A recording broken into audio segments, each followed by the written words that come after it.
do think we might be live. Let me.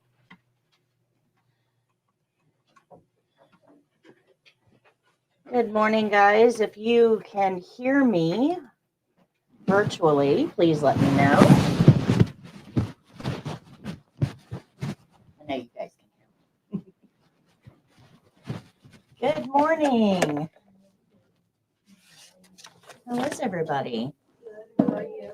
Good. It's Monday, you know.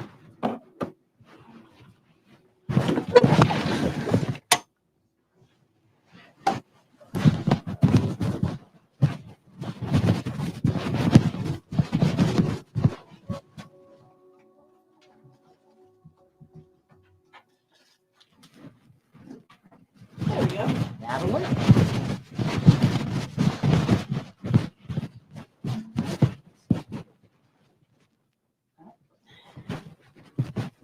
Always something. All right, hold on, guys.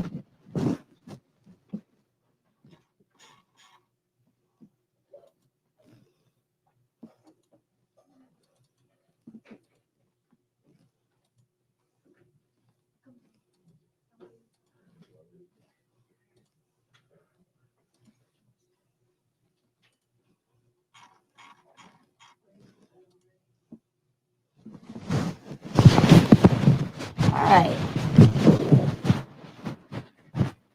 Can hear you. Oh, thank you, Tara. I appreciate that. Okay. All right, guys. Okay.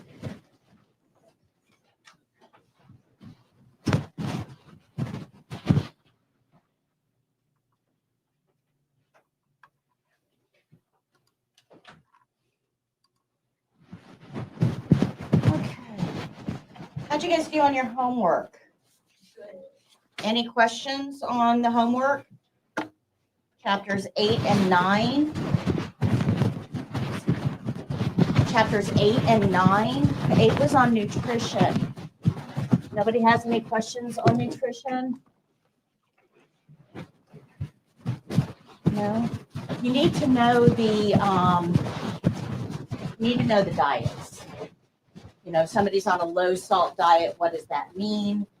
You know, what kind of foods can they have or not have?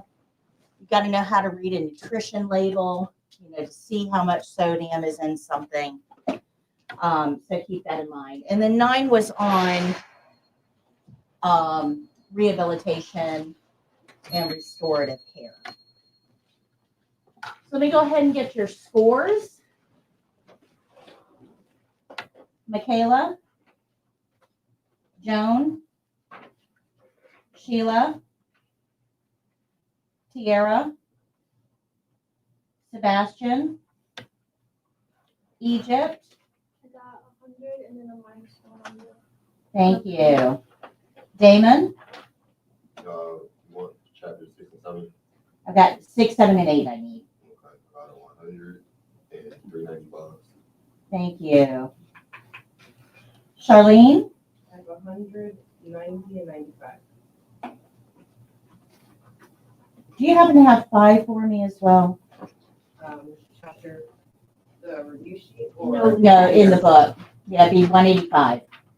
Yeah, that one I have 100. Thank you. Brianna, I got 100 and 100. thank you. Simon, Chapter 8, 89, I'm not done with 9 yet. okay.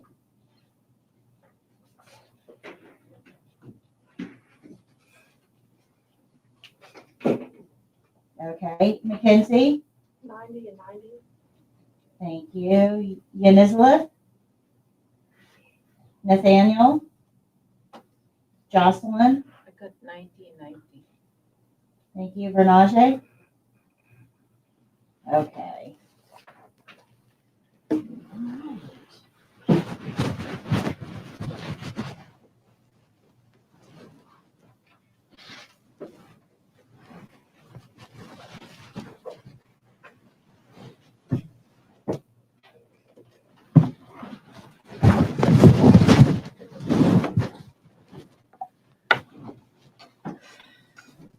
One class left.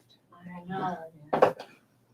Remember on day 1, I told you it was going to go fast? It went fast. Yeah. You're here at the end. This is the final week. Today is our last skills day. So after this, there's no more skills to learn, and we're only going to learn 3 skills today. So you're really at the very tail end. You will have practice time in class today as well. On Wednesday, we're going to be doing graduation. So I'm going to talk to you about how to, once you get your certification, how do you keep it? Because you have to be able to renew. And what does that mean? What is the process? How do you get your continuing education credits that you're going to need? All of that we're going to cover. We're also going to talk a little bit about employment, because employment in the healthcare field is a little bit different than employment in other fields. So we're going to talk a little bit about how to find a job in healthcare, because it doesn't always follow the traditional routes that we use. We're going to talk about how to make a good impression on your interview. And I'm actually going to help you formulate an answer to, tell me a little bit about yourself, right? We know that that question is coming. Every interview, no matter what industry, asks you that. And you freeze up. You don't know what to You say. prepare yourself, and the minute they ask you that, you're like, well. So there's a formula that you can follow to craft your very own tell me a little bit about yourself statement that is specific to you, but that will impress the person that you're interviewing with. And this, it's super easy to craft. It's super easy to learn, but it's not something that you'll probably do on your own. So we'll do that together in class. And I'm going to show you the formula that you can use to make it really easy to put together. And you will have some practice time in class on Wednesday as well. Okay. All right. So if you've not registered for the test yet, you probably ought to do that. Game show is tomorrow. Game show is tomorrow at 11 a.m. on YouTube. Now that game show, I'm going to go over 15 practice test questions.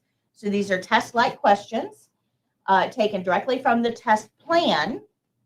So they're multiple choice, and you compete for real prizes. One of the things about this practice test, though, is that I explain all of the answers, the right and the wrong. So it can be a really helpful tool for you when you're getting ready for that written exam. And it's free and a lot of fun because you're actually competing. It's a real game show, and you're competing on YouTube. So it's pretty cool. I watched yesterday. Oh, you watched okay, very good, very good. It's very unique. Yeah. It is. It's very unique. What are the prices? Yeah. First place is a t-shirt. You can choose from the class t-shirt. You guys already have that. There's also Call to Care, Become Inspire Care, and CNA Care Crew.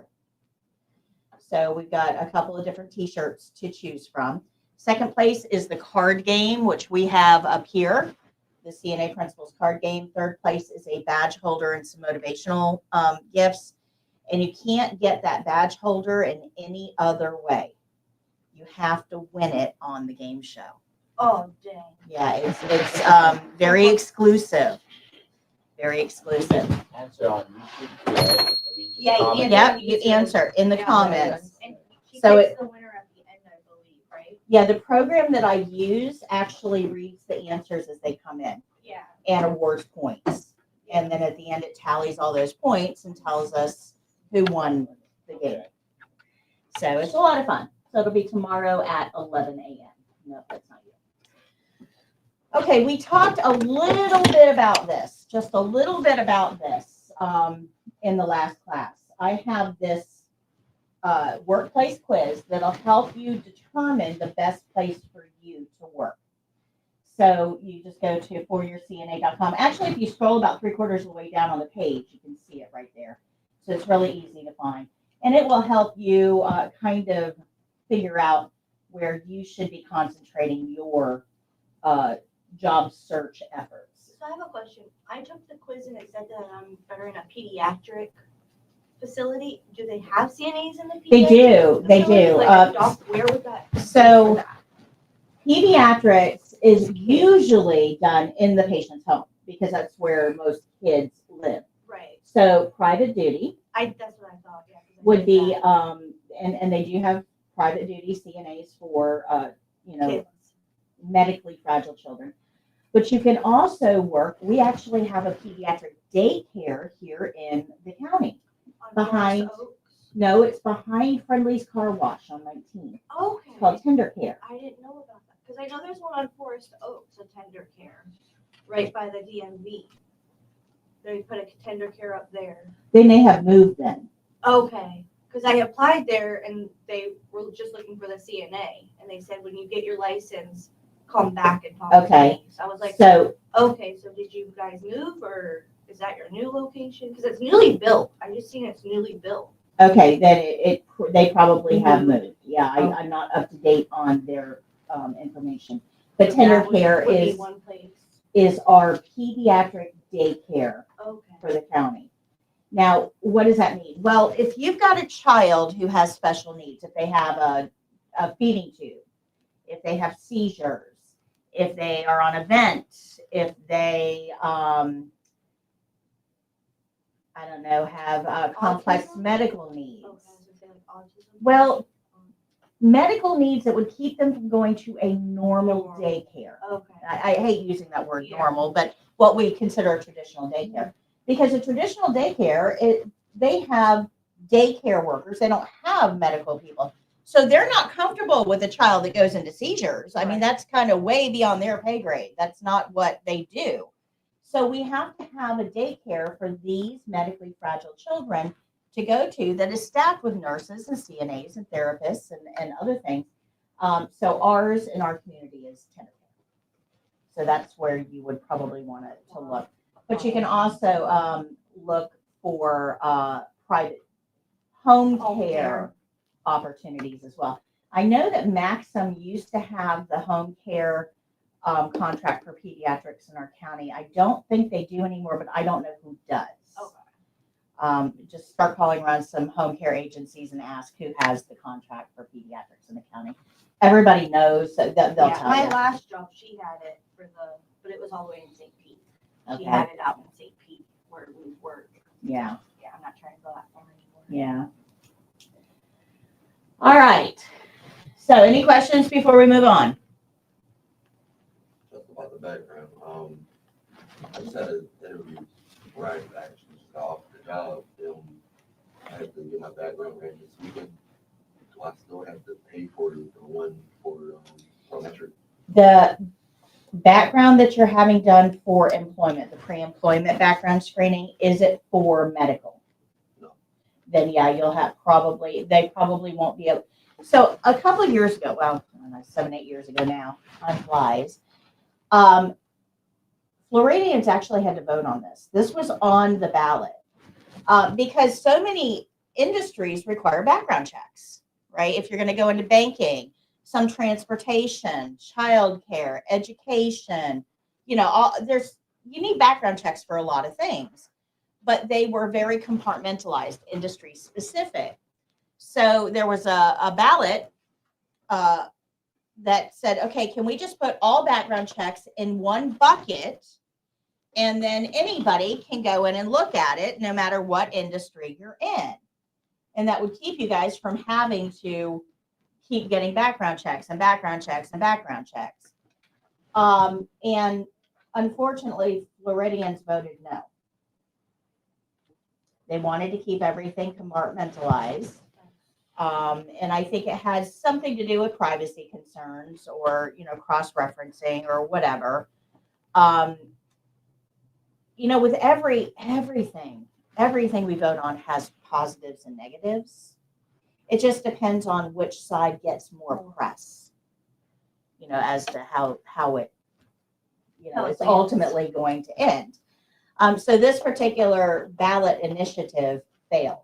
So now, if you are getting a background check for a concealed carry or for banking or for education, it's not going to end up in the right filing cabinet. So yeah, you probably are going to have to, unfortunately, have the level 2 photo enabled for medical. I had my background in the healthcare field and I had to redo it for the prometric. They wouldn't accept my one that I had for that in already. There was something in there that they didn't have in the prometric. Yeah, I had a background in medical, but they didn't have one specific thing in it, so I it's had to retake it. very, very specific. So But she that's why I just recommend that everybody goes and gets their background check, because like I have background checks for different things. I was a real estate agent. Actually, I just let that go not too long ago. And I had to have a background check for that. I worked for the school board. I had to have a background check for that.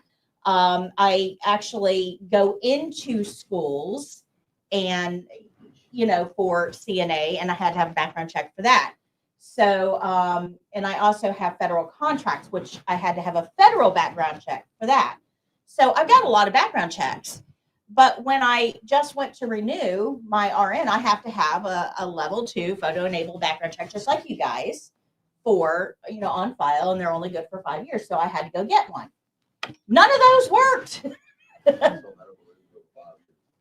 5 years. Yep. Oh, it might work then.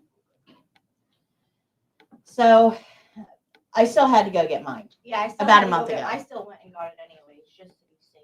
Yeah, if you don't, so here's what happens. If you have a background check that you had done a year ago for medical, you think it's going to work, and you apply for the test, Prometric, when they get your application, they go to the clearinghouse, which is where the medical background checks live. That's the name of the filing cabinet, is the clearinghouse. They go into that filing cabinet. If they don't find you there, they're going to send you an attachment on an email. And it's going to say under FBI background status, record not found. It'll also show incomplete in your application status. So what that tells you, when you see incomplete and then record not found, it means you have to go get a background check. The one that you have isn't going to meet their criteria, which is going to slow things down a little bit because they don't just keep checking for that. They'll just go in a week or two later and check.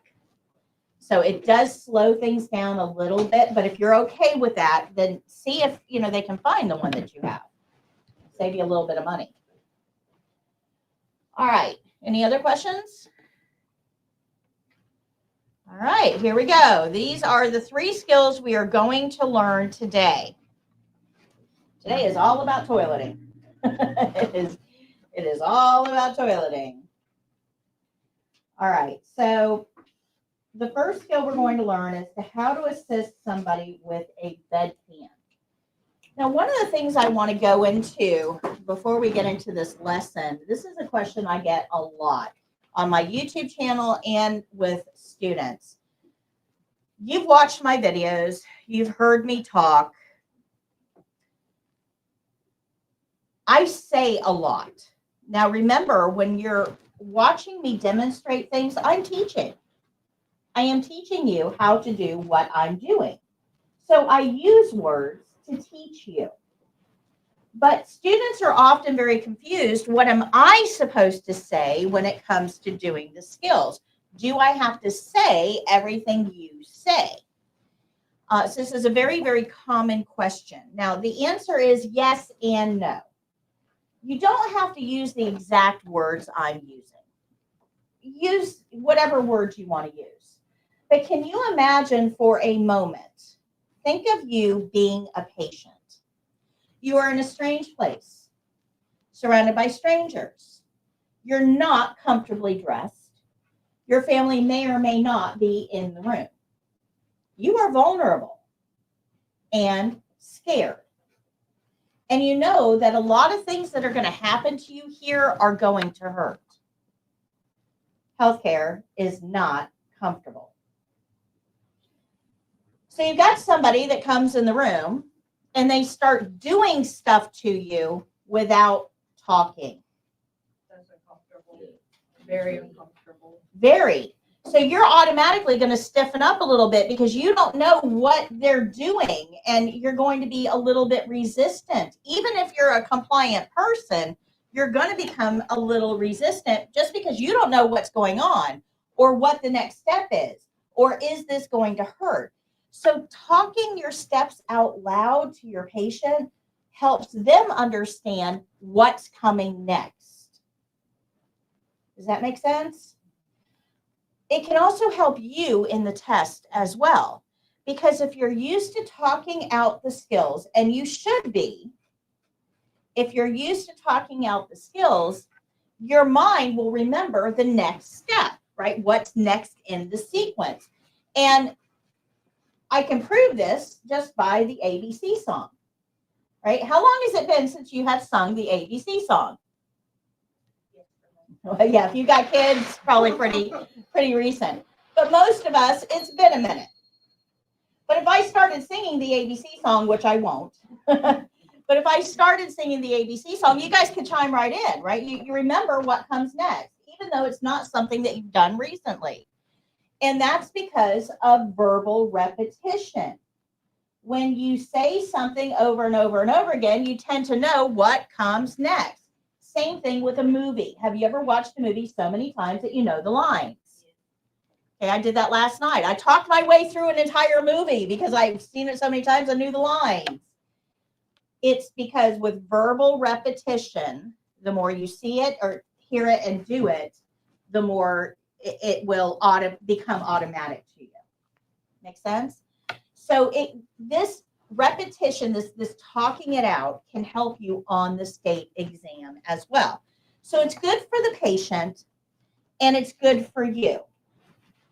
But there's one more person that it's good for. Do you remember those evaluators?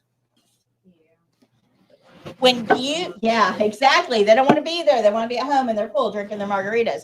When you are doing your skills, they have to check off all of those steps on this form, which means they're not looking at you 100% of the time.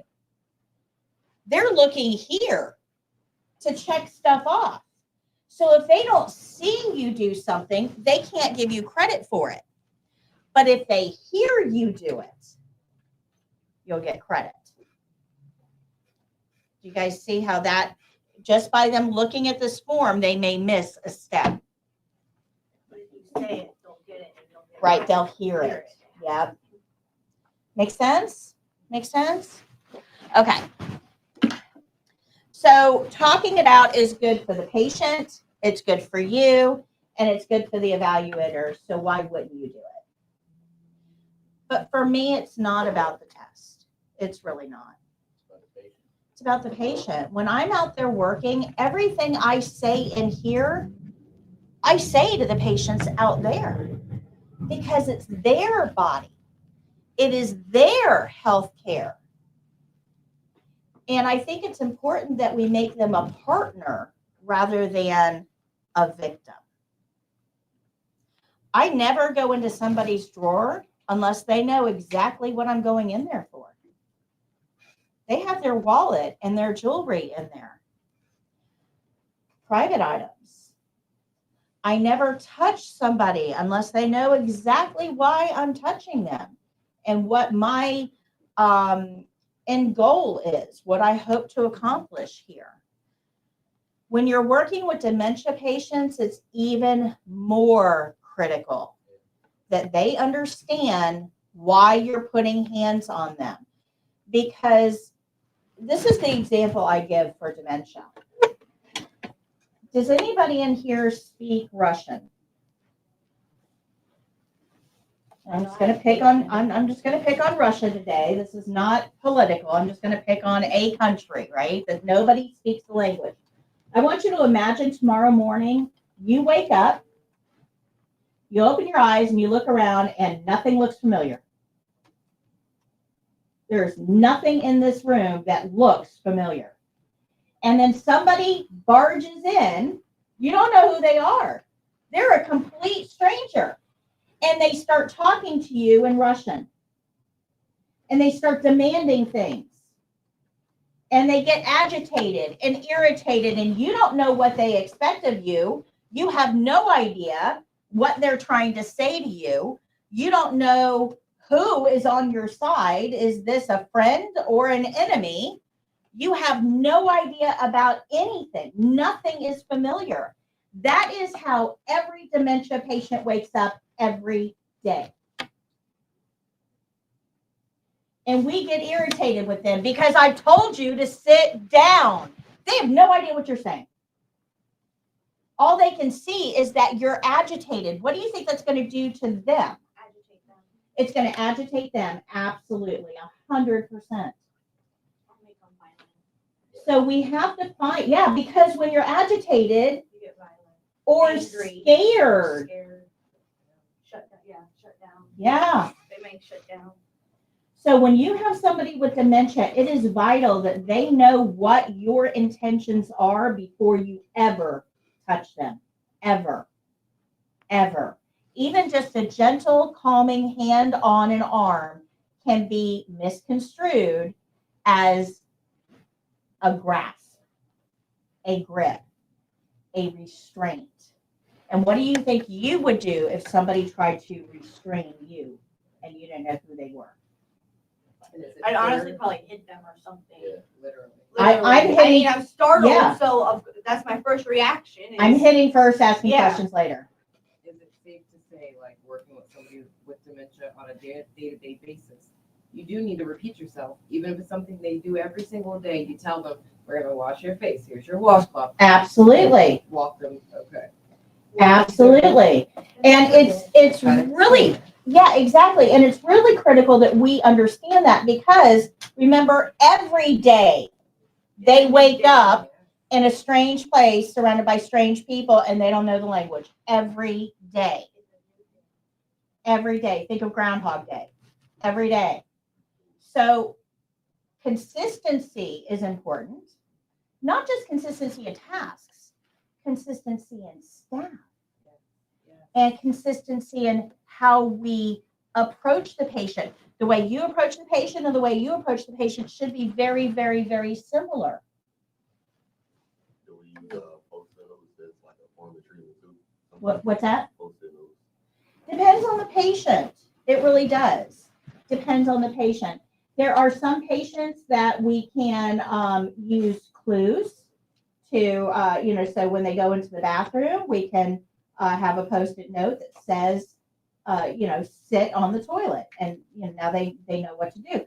But sometimes reading comprehension is affected. Often it's affected. So verbal may be retained a little bit longer than reading. And you have to kind of go back and think about human development.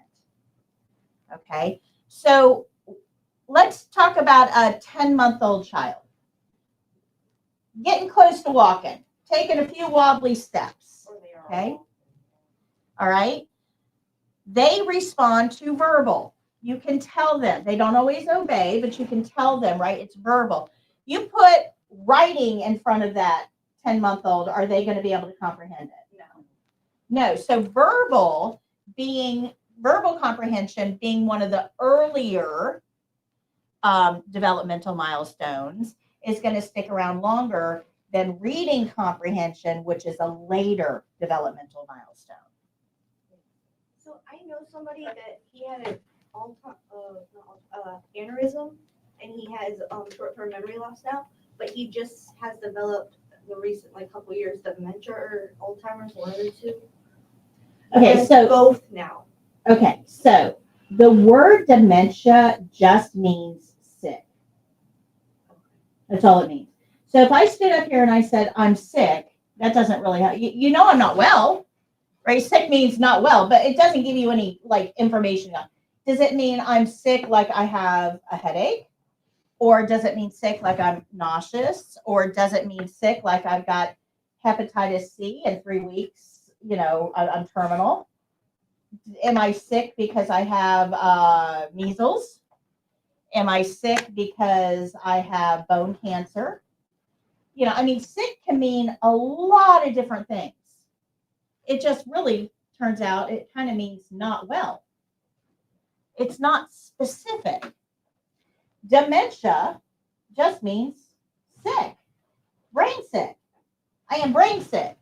Something up here isn't working right. It's not specific. It just, we got some problems up here. Sick. Now, Alzheimer's is a very specific type of dementia. It means that the glue that holds all these neurons together, think of a spider web. Okay, all of those spokes that come out, right? Those have dissolved. So we got a memory over here, and we got a memory over here. Normally they would be connected, but they're not. Yeah.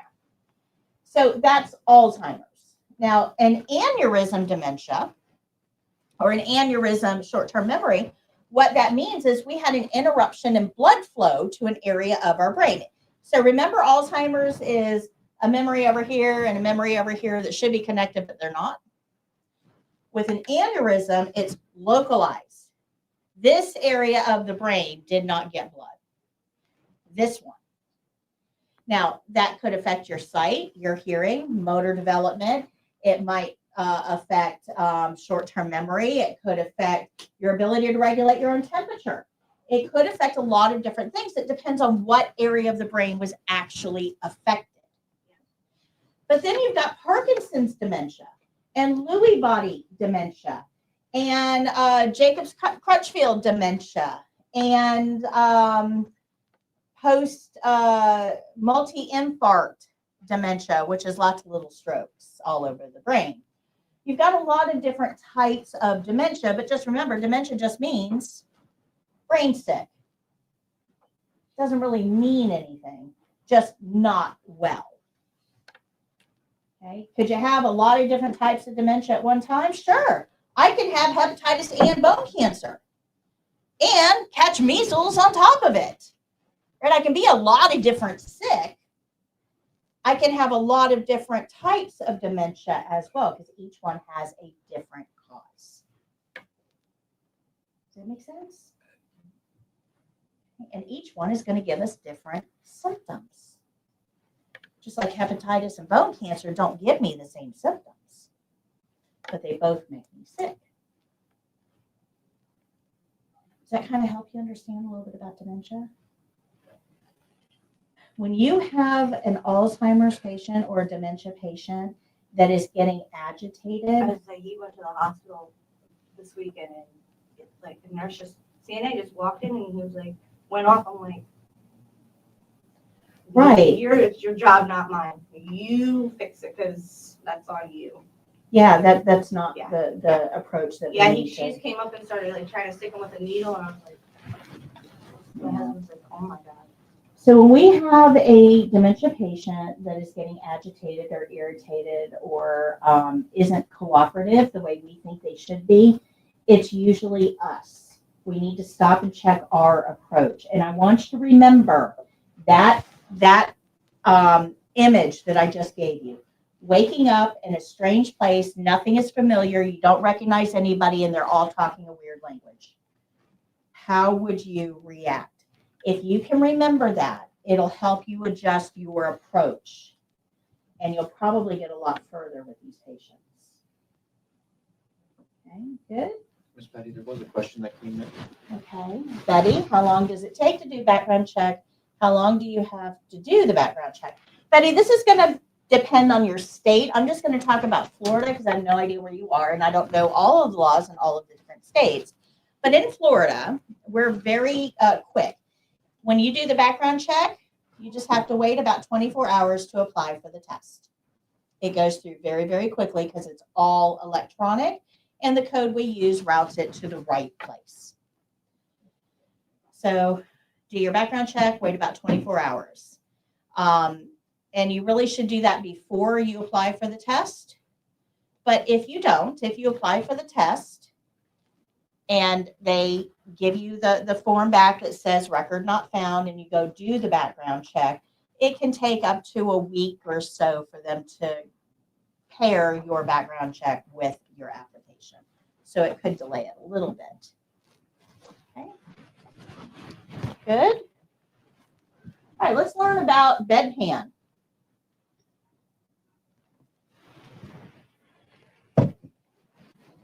This is our review of Bedpan, kind of our synopsis. All of the principles are down here. This is your test or your skill-specific steps. All the principles are spelled out here. Video, short form, down here, you can see test-specific information. So for this particular skill, somebody with your level of experience should be able to do this in 10 minutes or less. For putting somebody on a bedpan and taking them off, it doesn't take 10 minutes. They give you way more time than you need. Don't rush. But if you look at the second symbol there, it says this is going to be done on a live testing student. Uh-oh. Wait a minute. That could be you. So how does this work? Well, let's take a look at the care plan to find out. So up at the top of page 148, our care plan tells us the resident has requested a bedpan. The resident is not wearing undergarments and is able to wipe self. The resident is able to move as directed. So what does this mean? For the test, you are going to remain fully clothed. You're not taking anything off. You're going to stay fully clothed. They're going to put a hospital gown on over your clothing. Now, our care plan, remember our care plan, we follow it. We don't change it. We don't alter it. We follow the care plan, the whole care plan, and nothing but the care plan. So the care plan says you're not wearing undergarments. So nobody should be trying to pull your clothes off because the care plan says you're not wearing them. Got it? Care plan also says you are able to wipe yourself. So nobody should be in your private areas trying to clean you up because the care plan says you don't need that service. Good? So all we're doing here, guys, is putting a bedpan under somebody and taking the bedpan out. But there's a couple things we have to learn along the way. Good? Make sense? If for the exam, you get somebody that doesn't understand the care plan and they start trying to take your clothes off, the evaluator is going to stop them immediately. The evaluator will not let somebody expose you. They also will not let somebody into your private areas. The evaluators will stop the whole skill. This is one of the reasons it's really important that we understand that we have to follow the care plan. Okay. Step-by-step instructions are here. Supplies are down here. Now, I want to talk to you a little bit about this particular skill. If you watch my old videos, I use a privacy blanket. If you watch my new video, I don't use a privacy blanket. And you don't see a privacy blanket here either. Now, if you look here, it's not here either. This is one of those skills that I don't agree with the test on. Okay. I'm going to teach you the way the test wants it done, but I want to spend a little bit of time explaining why I don't agree with it. There is an actual checkpoint on the state exam that says that the patient remains covered with a sheet. So the care plan or the checklist wants the patient covered with a sheet. I don't like that because when you have urine hitting a flat plastic surface that is only this far away from the undercarriage, you get splashback.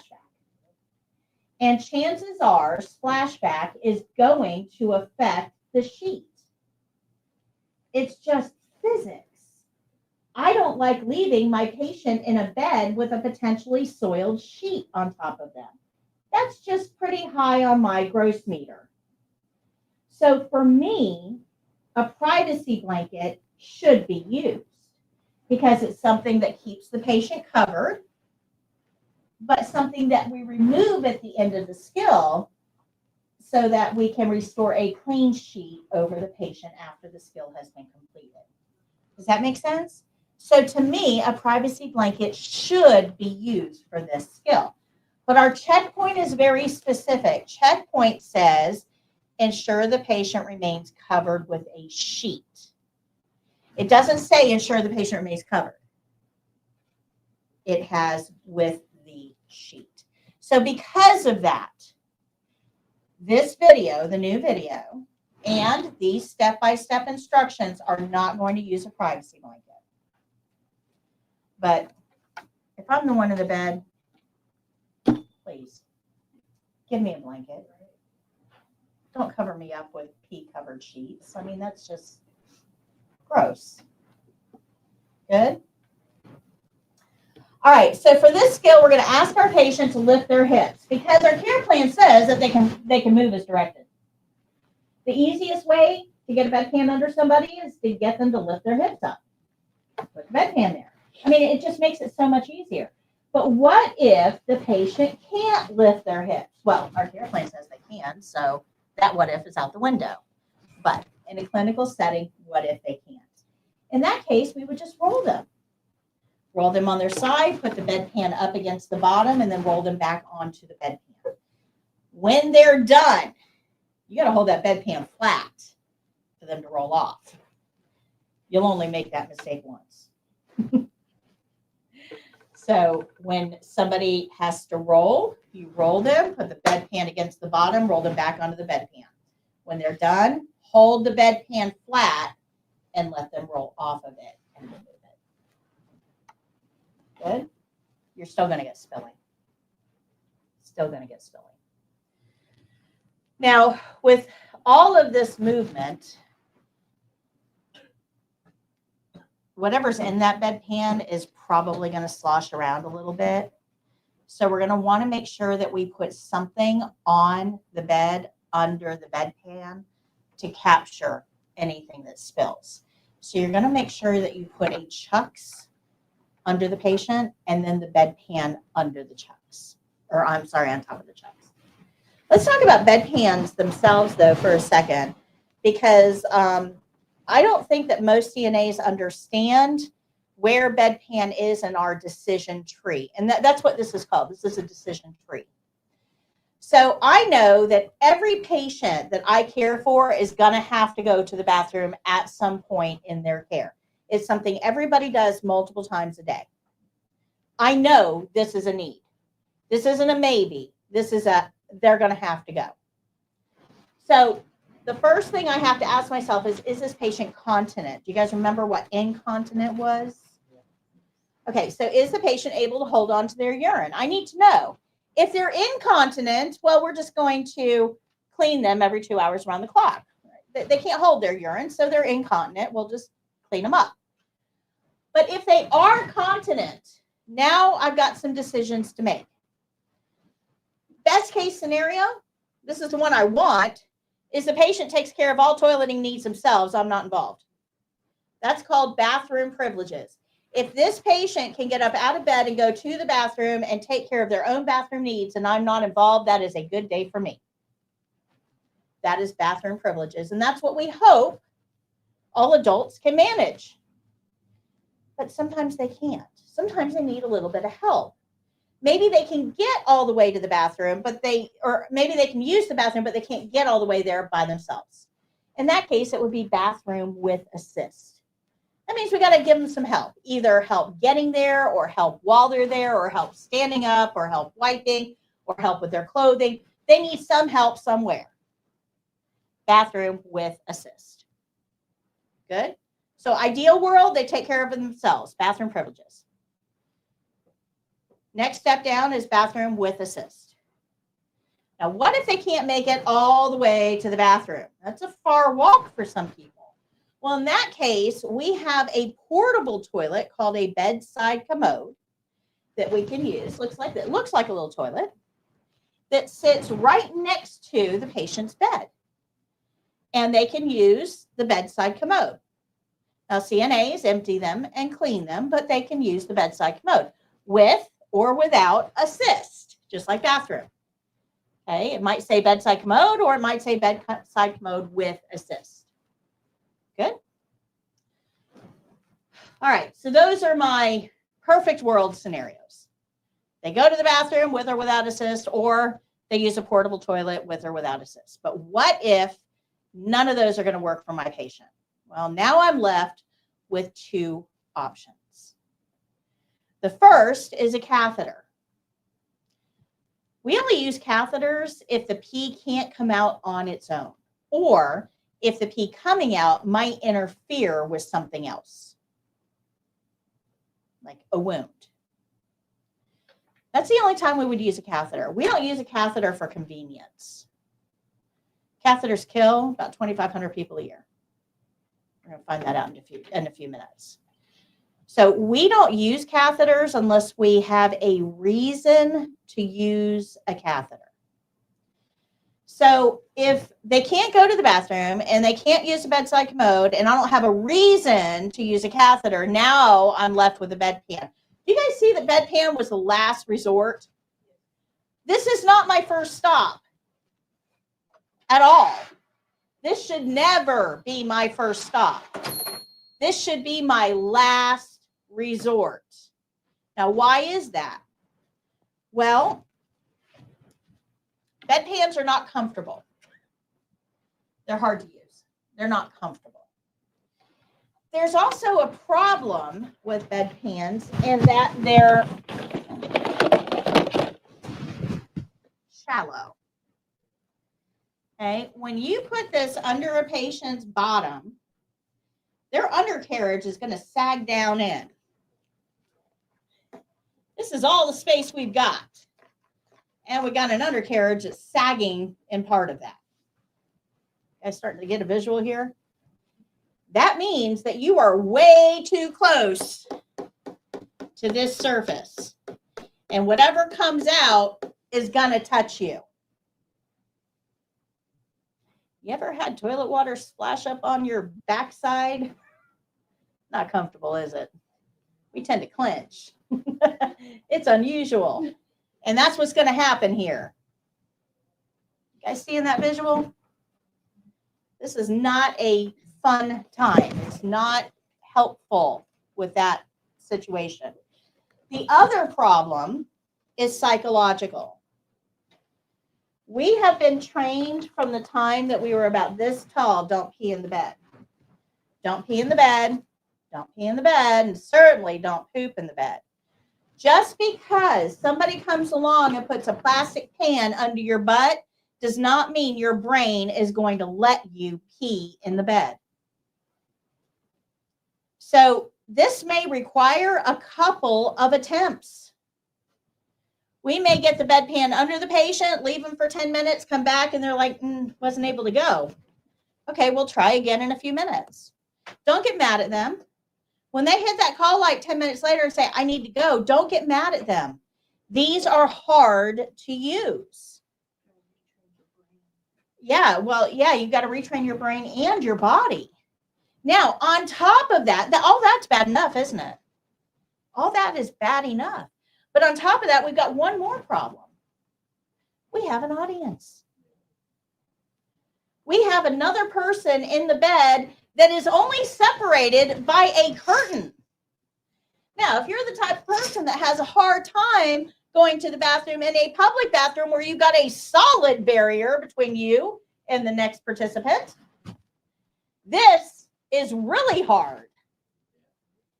Okay, everything you do is going to be heard and smelled. And that is what you're going to focus on. That's all you can think about. That is correct. That is correct. So are you guys seeing that there's some problems with this guy? This is not our first choice. There's a lot of problems going on here. I'm going to tell you how to solve a few of those problems in just a minute. But there's a couple things that we can do. First of all, be patient. As many times as it takes, it takes. Don't leave the patient on the bedpan for 30 minutes, though, because talk about rings. I mean, you're going to end up with a ring. So 10 minutes on, go do something else, come back and try again in a little bit, okay? You can also turn on the water in the room. The sound of running water helps with urinary letdown reflex. So, and you can try this yourself. Next time you really have to pee, have somebody start talking about water. Waterfalls, bathtubs, rain, and now you're like, oh my gosh, I gotta go. Okay. Yep. So hearing water can help with the urinary letdown reflex. Or even turning the faucet on and Right, letting the water run. right, hearing water. Yep. So that will help. Room sprays, if allowed, we can't use room sprays with respiratory problems, but room sprays to preemptively cover any odors can help as well, especially if your patient's a little odor sensitive. You can also take the roommate out for a walk if they're ambulatory. Get the patient as much privacy as you can. Certainly, at the very least, ask any visitors that are visiting the roommate to leave. If we can't do anything about this body, we can at least get the visitors out, right? As much privacy as possible. We've got to be sensitive to this. Good? Makes sense? So we have to kind of think about things from our patient's point of view to really understand what they're going through to figure out what we can do to help. So there's also something else that we can do here, but we have to ask the nurse. If we take toilet paper and we make big loops of toilet paper, 5 or 6 big loops of toilet paper like this, and we lay that in the bottom of the bedpan, what that's going to do is prevent that splashback. Because now the urine, when it comes out, isn't hitting that flat plastic surface. It's hitting the toilet paper, which absorbs it and spreads it out. So putting toilet paper in the bottom of the bedpan can help with a lot of that psychological. It cuts down on the sound. It cuts down on the splashing and the sloshing when we take it out. Good. So big loops of toilet paper is good. But if we're measuring output for our patients, you can't use toilet paper. So remember intake and output we talked about? So if we're measuring output, we can't use toilet paper. So it would have to be okayed by the nurse. The other thing to think about with bedpans. You guys ever sat in a car that has leather seats or faux leather seats in the summer in shorts? What happens to your skin in the seat? You stick to the seat. You got to peel yourself off, right?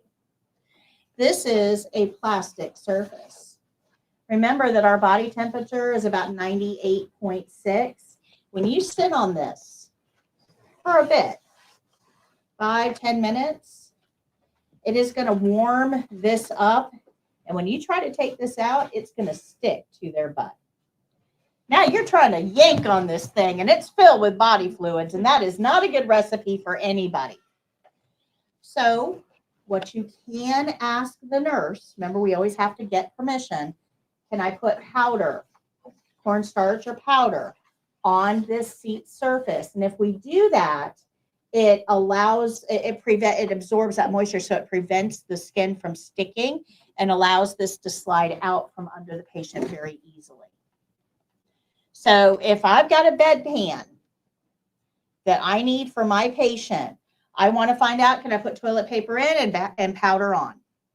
If I can, it just made my life a million times easier and my patients too. Good?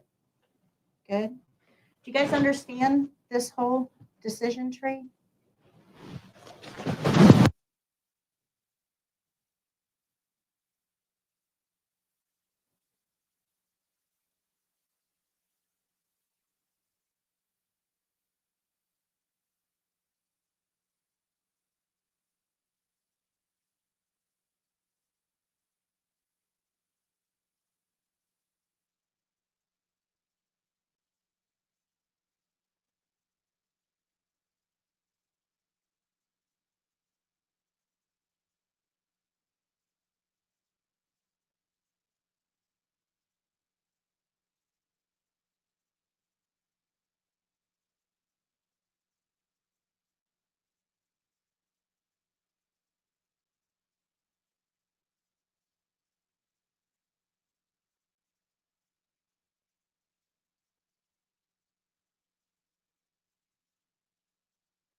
Nope.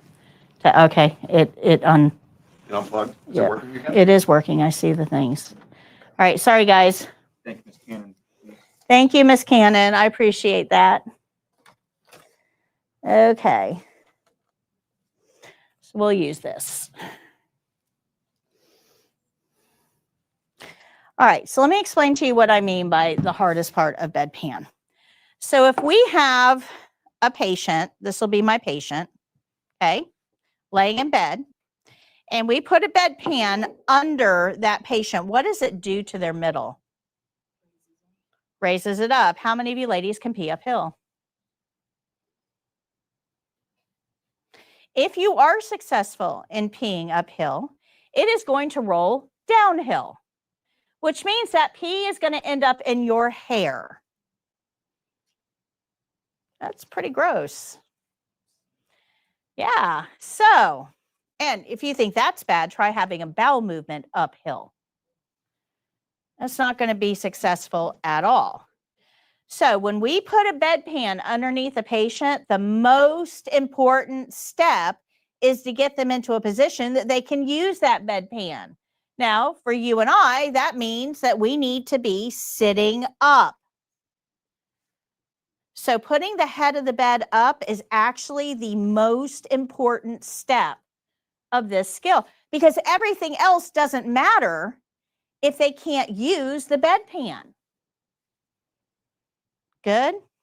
But now they're sitting on that bedpan. They're pressing it down into the mattress. We can't get that bedpan out from under them if they're sitting on it. So we have to put the head of the bed back down to take the bedpan out. See that? Okay, so far we have put chucks under the patient and we put a bedpan under the patient. And because we're touching personal skin, we had gloves on to do that, right? I'm not going to be in anyone's butt without gloves on. So I had gloves on. Do I want to touch that bed controller with butt juice covered gloves? No. It's what you got on, guys. You have got butt juice gloves on. Do you want to touch that bed controller? So what do you want to do with those gloves? Take them off. You will think about that for the rest of your life. Okay, good. So we're going to take our gloves off, put the head of the bed up. Now, before we leave, we're going to give them that toilet paper and their call light, because they've got to be able to call us when they're done. And they need toilet paper because our care plan said that they can wipe themselves. So we're going to set them up for success here. Give them some toilet paper and a call light. When they say they're done, we're going to return to the area. But let me talk about this real quick. For the test, you have one patient. That's it. You just have one patient. This one, that's all you've got. So for the test, there's nowhere to go. You don't want to stand in there. Are you done yet? Because your patient is not going to be able to go. You've got to exit the area. So for the test, that means that we're simply going to step on the other side of the curtain and wait. Now remember, our patient isn't actively going in the bedpan. This is simulation. They're staying fully clothed, holding on to all their own body fluids. Okay, so we're going to step over here. And as soon as we do, they're going to say, I'm done. So now I can come back. I did not leave this patient area. So I did not have to wash my hands. I did not leave this patient area. But in a clinical setting, you're not going to stand on the other side of the curtain while somebody's going. That's just not, no, don't do that. That is completely uncomfortable for everybody involved. You're going to wash your hands and you're going to leave the room and you're going to go take care of somebody else for a little bit. And when that call light goes off, you're going to come back in, wash your hands and put new gloves on. Got it? Do you understand why it's different for the test than it is for real life? You're not leaving the patient environment for the test. So we'll give them their call light and their toilet paper. Once they're done, we're going to put the head of the bed back down and then put our gloves on and remove the bedpan and the chucks. And I want to remove this at the same time. So when I remove it, it looks like this. Right, we're going to fold that chucks over the bedpan. And the reason is nobody needs to see what's in that bedpan. That's a privacy issue. Nobody needs to see that. You know, unless you're in the habit of calling in your family member and say, hey, come look at this. You know, I mean, that's right. We all think that would be like really weird and kind of gross. Well, your patient feels the same way, guys. Cover it. But there's another reason. It's infection control. Because if you trip over your shoelace, walk into the bathroom, and that thing isn't covered, you're going to end up with a face full of body fluids. So we have to cover the bedpan for infection control as well as patient privacy. Good? All right. So we'll dump that bedpan in the toilet. And remember, there's nothing in it. Simulation. We're going to dump the empty bedpan in the toilet. We'll rinse that bedpan out and dump the rinse water in the toilet as well. And then we're going to set it down, pick it up with a paper towel, dry the inside with a paper towel, dry the outside with a paper towel, and grab one for the drawer. When we're all done putting everything away, your patient needs to wash their hands. Remember, our care plan said that they were able to wipe themselves. So where have their hands been? Yeah. We don't want to give them lunch until they've washed their hands. So we're going to give them a hand wipe. This is actually a very important step. It's something you would do if you went to the bathroom. You would have a sink available to you to wash your hands. Don't skimp out on this for the patient. Clean hands are just as important. So we'll give them a hand wipe. The problem is that I've already taken off my gloves. I'm going to give them a hand wipe. Do I want to touch that hand wipe without gloves on? So I'm going to get a paper towel to collect the hand wipe. Now, why don't I want gloves on to do this? Because that hand wipe container was used for something else earlier. Do you guys remember what skill we used hand wipe for? Last class? Feeding, that's right. We're going to touch that hand wipe container before we feed the patient. Do you want to touch that hand wipe container with butt juice gloves? No. So take your gloves off, give them their hand wipe, and then we're going to use a paper towel to collect that hand wipe. Good? Now, if you used a privacy blanket, if you used one, you would remove it here. But for the test, we're not going to use that privacy blanket. This has nothing to do with the test, but it is helpful for you to know. In a usually acute care clinical setting, sometimes nursing homes will have this as well. Toilets look like this. On the back of the toilet is this little thing, kind of looks like a shower head. If you bend that forward over the toilet, it sprays into the toilet. This is a bedpan cleaner. It just pivots forward over the toilet bowl, and you can clean the bedpan right over the toilet bowl and dump it right in there. It's great. It's fantastic. It helps you clean efficiently. The problem is that we have water under pressure hitting a flat plastic surface, so we're going to get splashback. That means that whatever's in that bedpan is going to get on your clothing and maybe even into the holes on your face. Is that any good for us? So we'd want to dress for the job. You'd want to wear one of those yellow disposable isolation gowns over your clothing so you don't get particles on your clothing that you can take all over the facility with you. And you'd want to cover your face, usually with a mask and one of those shields that comes up off the mask, something like that, to cover all of the holes of your face. Now, a word about masks. They don't help with odor. Masks do nothing for odor.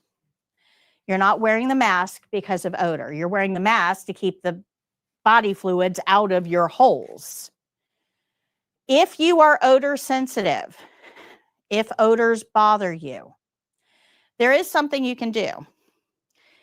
Everybody familiar with Vicks Vapor Rub, you know, the stuff that mom put on your chest when you were a kid and had a cold?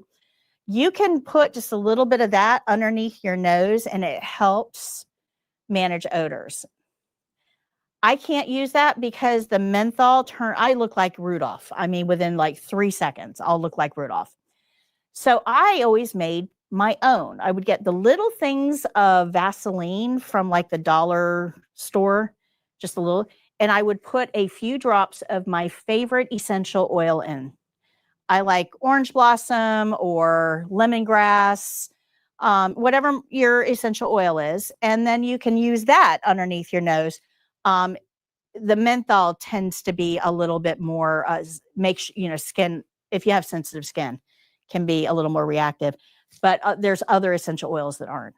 Those will help with odors. Now, I have used that quite often when I'm working with wounds. Can be very effective when working with wounds. Good? Questions?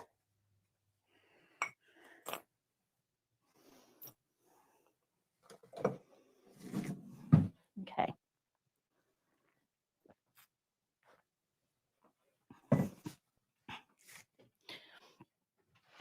So when you put the bedpan in position underneath the bottom, remember that we have to put the head of the bed up. That means the bed is going to crease, right? It has to bend, right? What's right where the bed is going to bend? Your butt, where you bend. So when you put that bedpan in place and then you put the head of the bed up, that bedpan's going to shift. Either forward or back, it's going to shift because you're right on a crease that's about to bend. So you can tell the patient when you're putting the head of the bed up, you can adjust that bedpan if you need to, or let me know if we need to adjust that bedpan. But you have to understand just physics, that bedpan is not going to stay where you put it because you're putting the head of the bed up. Okay, good. All right. So let's look at this skill. Jake, if you want to put bedpan up for me, please.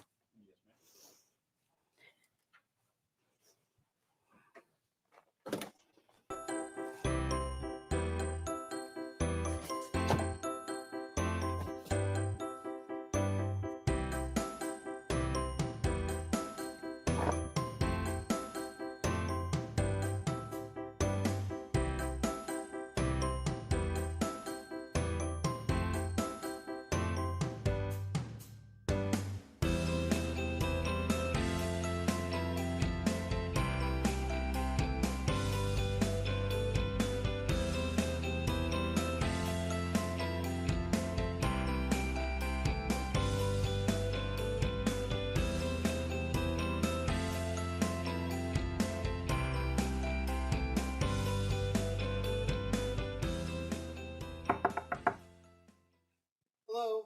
Hi, Mr. Jones. My name is Patty. I'm your CNA today. How are you? I'm well. How are you? Fantastic. I understand you need a bedpan. Can I help you with that? Yes, please. Okay, I'm going to close your curtain, wash my hands, get my supplies, and I'll be right back.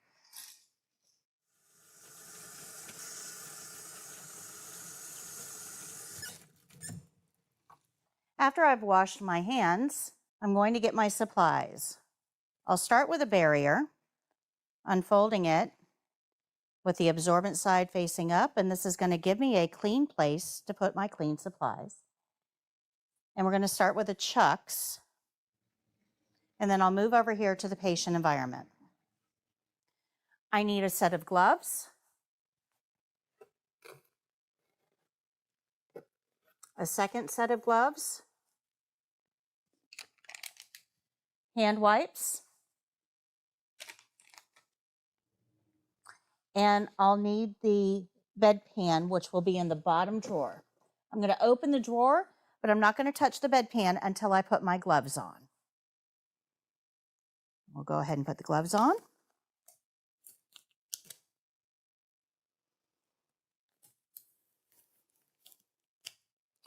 I'll take the barrier and prepare it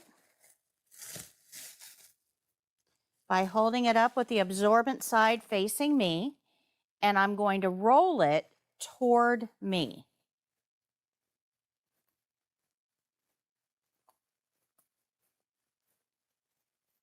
And we're going to set that aside. I'll get the bedpan and the toilet paper out of the drawer, and we'll put those on the bedside table. Now we're ready to start the skill. Okay, Mr. Jones, I'm going to ask you in just a moment to bend your knees and put your feet flat on the bed, and you're going to lift your hips up for me so I can unroll this chucks underneath you. This is going to protect your bedding while you use the bedpan. Okay? So I'm just going to loosen this sheet up a little bit so we've got some working room.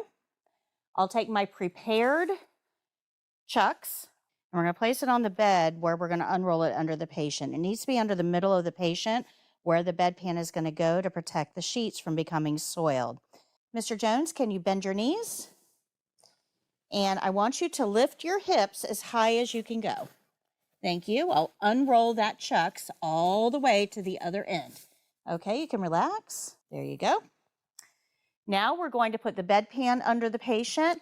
The wider end of the bedpan goes under the patient's buttocks. So this will be toward the foot of the bed. Mr. Jones, can you lift for me? Thank you. Go ahead and come down. Make sure that that's centered appropriately. All right. And now I can remove this set of gloves. We'll throw these gloves away, and I'm going to put the head of the bed up. Mr. Jones, I'll put the head of the bed up now. That bedpan may shift a little bit. Feel free to move it as you need to, and let me know when you're comfortable. And you can relax your legs.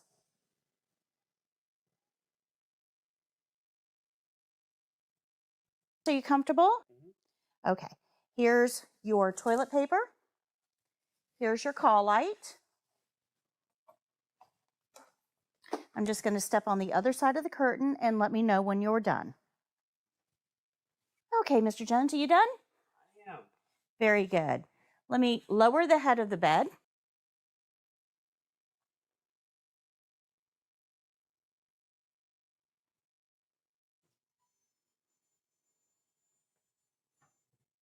There we go. And I'm going to put my gloves on.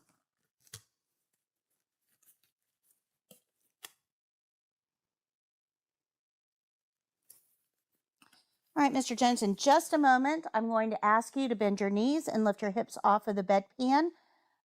But wait until I tell you because I need to hold that bedpan flat. Okay. Okay?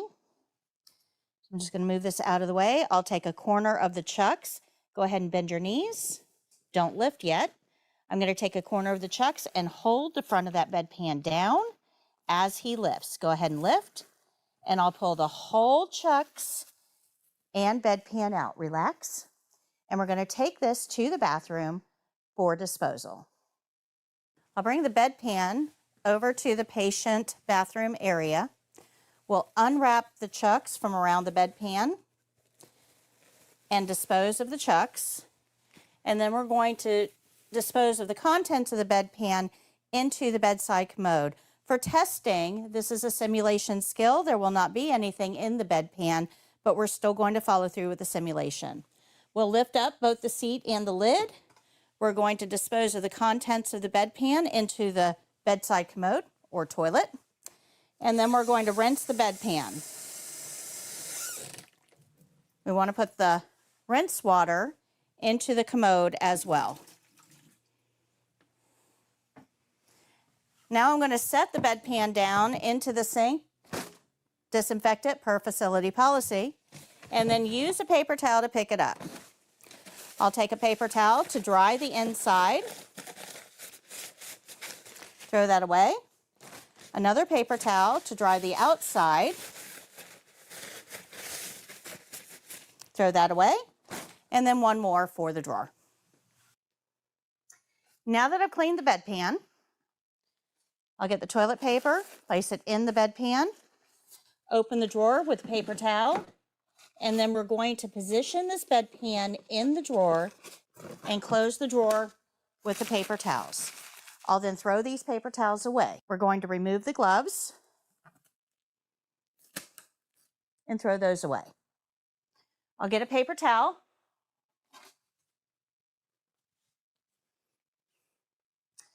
Mr. Jones, I'm going to give you a hand wipe so you can wash your hands after using the bedpan. Go ahead and take a hand wipe.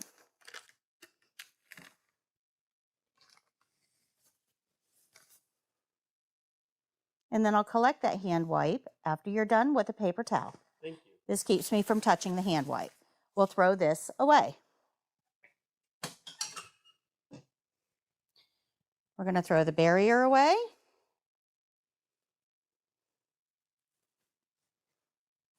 Clean our work environment. So I'll pull the sheet up. Make sure that it looks good. And here's your call light, Mr. Jones. If you need anything at all, just press that red button and we'll be happy to come back and help you. I'm going to remove your bedside table and open your privacy curtain.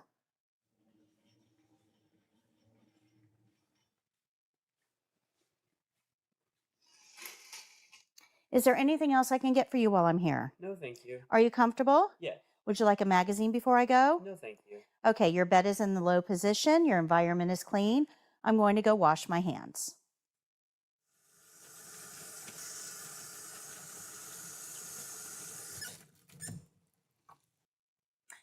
After washing my hands, I'll review the care plan, think about my skill, make any corrections, and then tell the evaluator my skill is done.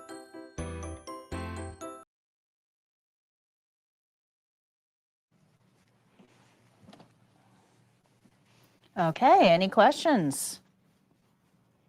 Any questions? Okay. Moving on, we're going to get into catheter care now. Do you guys remember pericare? Just remember pericare? Catheter care is pericare with an extra step. So you already know about 3/4 of this skill. You know the opening, you know the closing, and you know pericare. So catheter care is what we're going to add in. Is this the only scenario where it's okay to touch the supplies with gloves before you touch the patient? Yeah, yes, you need to, because you can't touch urinary items without gloves, because remember, we're not disinfecting. So yes, it is okay to put gloves on and then touch the bedpan before the patient. Good call. That's very good, Tiara. Very good. Okay. So let's look at catheter care. If you look at page 158, you can see our overview of the skill, all of the principles that are involved in the skill, and there are a lot of principles, almost all of them. They're all spelled out for you here. This skill should take somebody with your level of experience 15 minutes, and it will be done on a mannequin who's laying in bed. But I want to talk about this time for just a second. With pericare, they gave us 17 minutes.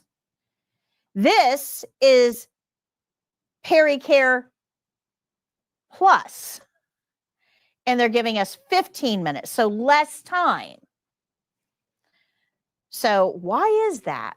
Well, there's a couple of things that we do in pericare that we're not going to do with this skill that's going to speed it up a little bit. So it is pericare with an extra step, but it's not all of pericare. Okay. Page 159 gives us our step-by-step instructions, care plans at the top of the page. It says provide catheter care with soap and water to a female resident with an indwelling urinary catheter. Clean the catheter tubing and peri area only. So our care plan is specifically telling us catheter and peri area.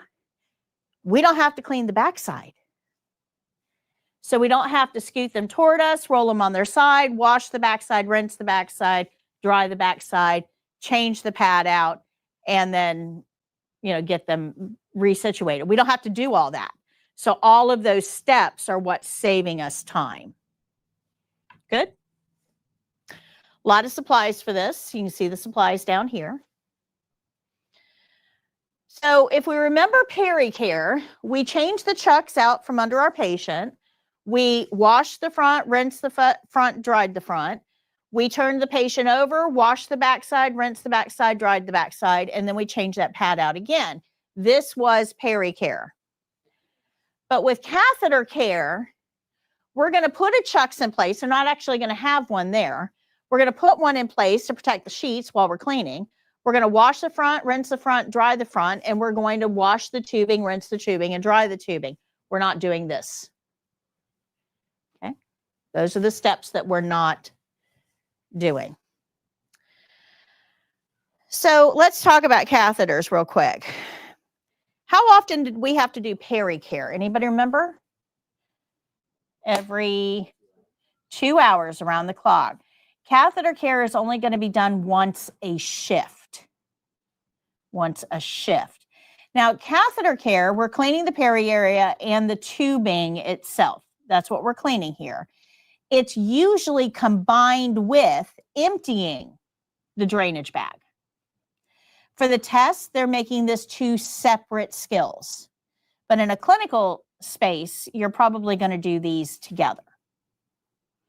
Good? Questions? So this is done once per shift, or as directed by your care plan. When we're doing catheter care, one of the things that we have to do is inspect the bag and the tubing. And there's a couple specific things that we want to look for. We do not want that bag to be touching the floor. You don't want the tubing coiled near the floor. And we definitely don't want to raise that bag up above the level of the patient's hips. And we're going to talk about all of those now. So when we're looking at the catheter, I could do this whole lesson showing you how to do catheter care. Pretty easy. It would only take me maybe 5 to 10 minutes. It's not hard. But I find that catheters have a very high, they cause a lot of anxiety in students. Because if you don't really understand what a catheter is, how it works, you're going to be afraid of it. So I want to spend just a few minutes explaining what a catheter is and how they work to demystify it, to take that fear away, and it'll make you a little bit better CNA. So just kind of hang out with me for just a minute while I explain this. Those of you going on for nursing, this is going to be very, very helpful. Question I get asked a lot is, do CNAs put catheters in and do you take them out? And the answer is, depends. I mean, it's delegation. So have you been trained for it? Is the patient stable? Has it been assigned to you? Does your facility allow you to do that? Does your state allow you to do that? So there's a lot of variables here that have to be covered. But from a general entry-level perspective, no. CNAs do not put catheters in and we do not take them out. You have to be trained to do those tasks if they're going to be assigned to you by your facility. Good? But this is what a catheter system is. Catheter systems have 2 parts. They have a catheter and a bag. 2 separate pieces. They join together here. And the reason they're 2 separate pieces is catheters can stay in for up to 30 days. Drainage bags are usually changed out about once a week. So 30 days, about once a week. So we have to have a system that allows for that. Catheters and drainage bags are separate. They're going to connect right here. This will literally plug in to that. So this is what a catheter and drainage bag looks like.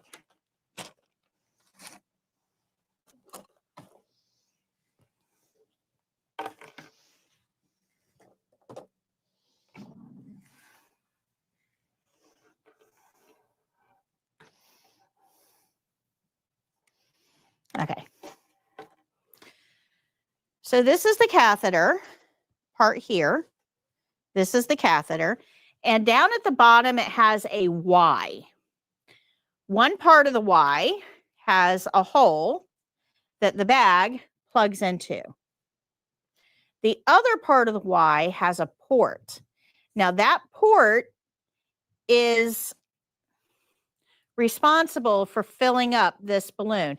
And if you look at this catheter, I'm going to pass this around in just a minute, but if you look close at the catheter, see how this is kind of a darker color and then you've got this lighter line? Can you guys see that lighter line? You see the lighter line? That lighter line is a tube in a tube. So that is a tube that runs from here up to here. And it allows me to put water into this balloon and to take water out of this balloon. And this balloon just acts as a doorstop. It keeps the bladder in place. I'll show you that in just a second. So at the very top of the catheter, you have a hole. This is the part that's inside the patient. So urine is going to run down this hole, bless you, into the tubing. And then it runs through this port into this tubing, gets coiled around, and then into the bag. This is a closed system. This end is inside the patient, and nowhere in this system is an open entry for pathogens. It's closed. Now, there's two places that pathogens can get in. This right here. So where the catheter and the bag meet, if I'm not super careful, when I'm plugging this in, I can get pathogens in there. So in order to change out the bag, you have to have additional training. Okay, so CNAs don't do this without additional training. The other place that pathogens can get in is down here where we empty the bag. CNAs do that. So we have to learn how to empty this bag without allowing pathogens inside. But this is the furthest away from the patient that you can get. So if pathogens do get in here, man, they got a long way to go. If pathogens get in here, not so far. This is like a day trip. That's why you have to have additional training here. Good? Make sense? All right. So the catheter and the bag are two separate pieces, and the catheter can stay in for up to 30 days, but your bag is going to be changed a little more frequently, about once a week. CNAs are responsible for cleaning the catheter, the skin around the catheter, emptying the drainage bag, and documenting the output. We can also be trained on changing out this bag. You can be trained on removing catheters as well, but that would come with additional training. Good? This is why this topic is so important. We learned this on class 2, this chain of infection, and we've referred back to it a couple of times in class.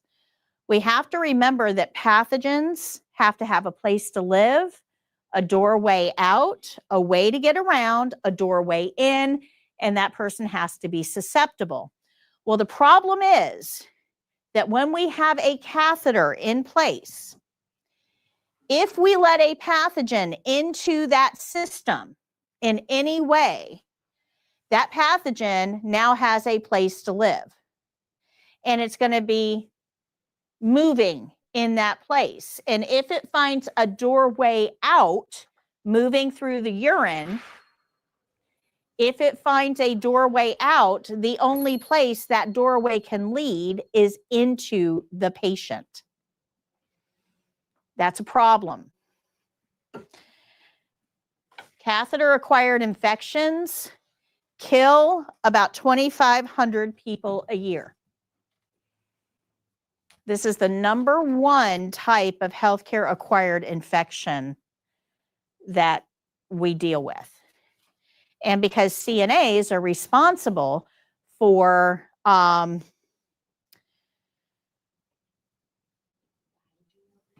for cleaning the catheter, for emptying the bag, for changing the bag, this becomes very much our responsibility. Okay. There are states that do not allow CNAs to do anything with catheters. There are states out there because they understand this infection risk. And then there are states out there that are like, yeah, we're fine with it as long as you do what you're supposed to do. So in order to understand how this works, why do catheters kill so many people? We have to look at the urinary system again. We learned this last class. You have two kidneys. They filter blood 24 hours a day. Those urine drips down into the bladder. And we have a valve at the bottom of the bladder that holds those drips in place. We learned this last class. So when we have a catheter in place, this is what we've done. We've taken this catheter. The balloon is not inflated. We've inserted it up the urethra, into the bladder. And I know I'm in the bladder because urine is coming out. And then once it's in the bladder, if I let go of it, that didn't help. If I let go of it, it's just going to slide out. So when a catheter is put in place, it's advanced up this urethra, it's put in place, and then it is inflated. And all that balloon does is it sits right there holding that valve open. That's all a catheter does. This catheter holds that valve open. That's all it does. They're not scary.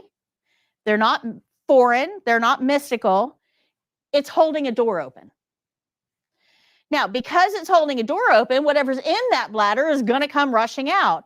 So let's direct it where we want it to go.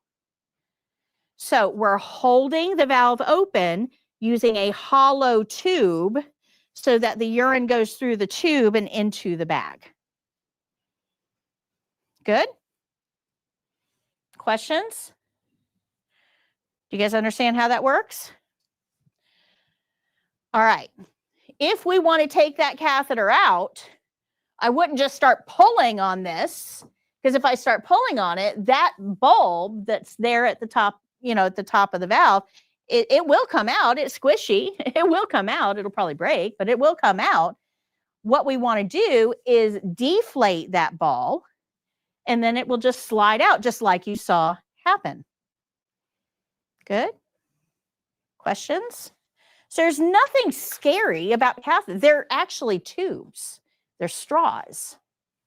In fact, the very first catheters we ever used were glass straws. Yeah, I wouldn't want to volunteer for that.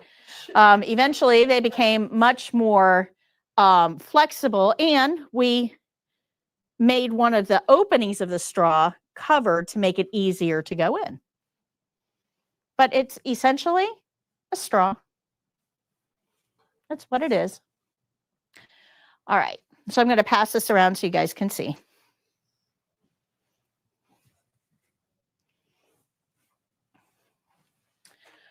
All right.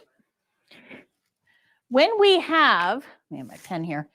When we have a catheter in the bladder and it's being held in place with that little balloon, the urine is going to go down the inside of the catheter.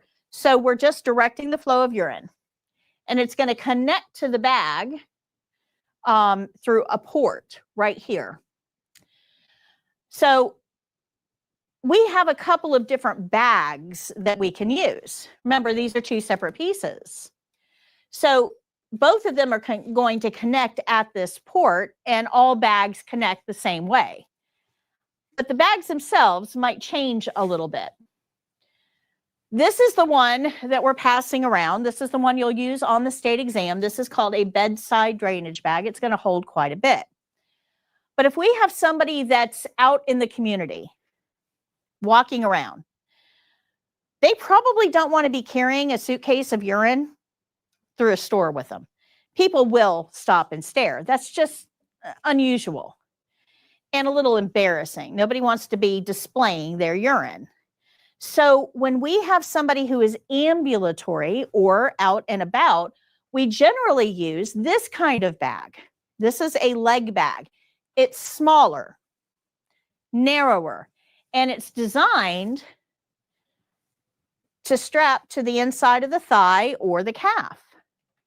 And it will hold the urine, just like the bedside bag, but it can be concealed under clothing. These have another name. They're also called stadium bags. Anybody know why they might be called stadium bags? We have some die-hard sports fans out there that don't want to miss the game-clinching play by standing in line at the bathroom. They actually do that. Now, they aren't using internal catheters. They're using an external catheter, which we'll go over in a few minutes. But yes, these are called stadium bags. So for like New York City, the people who maybe use it for that, like the New Year's Eve, like when they're in state. I would imagine. I would imagine. People can get all kinds of creative when you're motivated. I don't know, these are for stadium. Yeah, they're called stadium bags. I have a dumb question. No such thing. Ask away. How did you equate Okay. Let me come over there. Sorry. No, it's okay. And it's hard to see. So let me come over here and I'll show you. So down here at the bottom, you've got the port that the tubing is connected to, and then you've got this other port. So if we pull the water out, see how that balloon deflates? So that's how it would go in and come out. Once we put it in and the nurse knows it's in place, she just injects water, and that's what holds it inside the bladder. Just like that. Thank you. You're welcome. So let me come over here and show you guys. So down here, Jake, can you? So this is the catheter. Yeah. That's good. Okay, so this is the catheter itself, and this is the bag that it attaches to. And it attaches through this port, the open port. So this protrusion is going to be seated inside this port.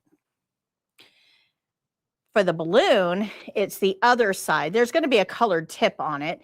That color actually means something. It means the size of the catheter and the balloon itself.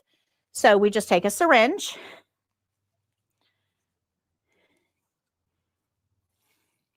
Okay, this is how it would be when we put the catheter in, no balloon.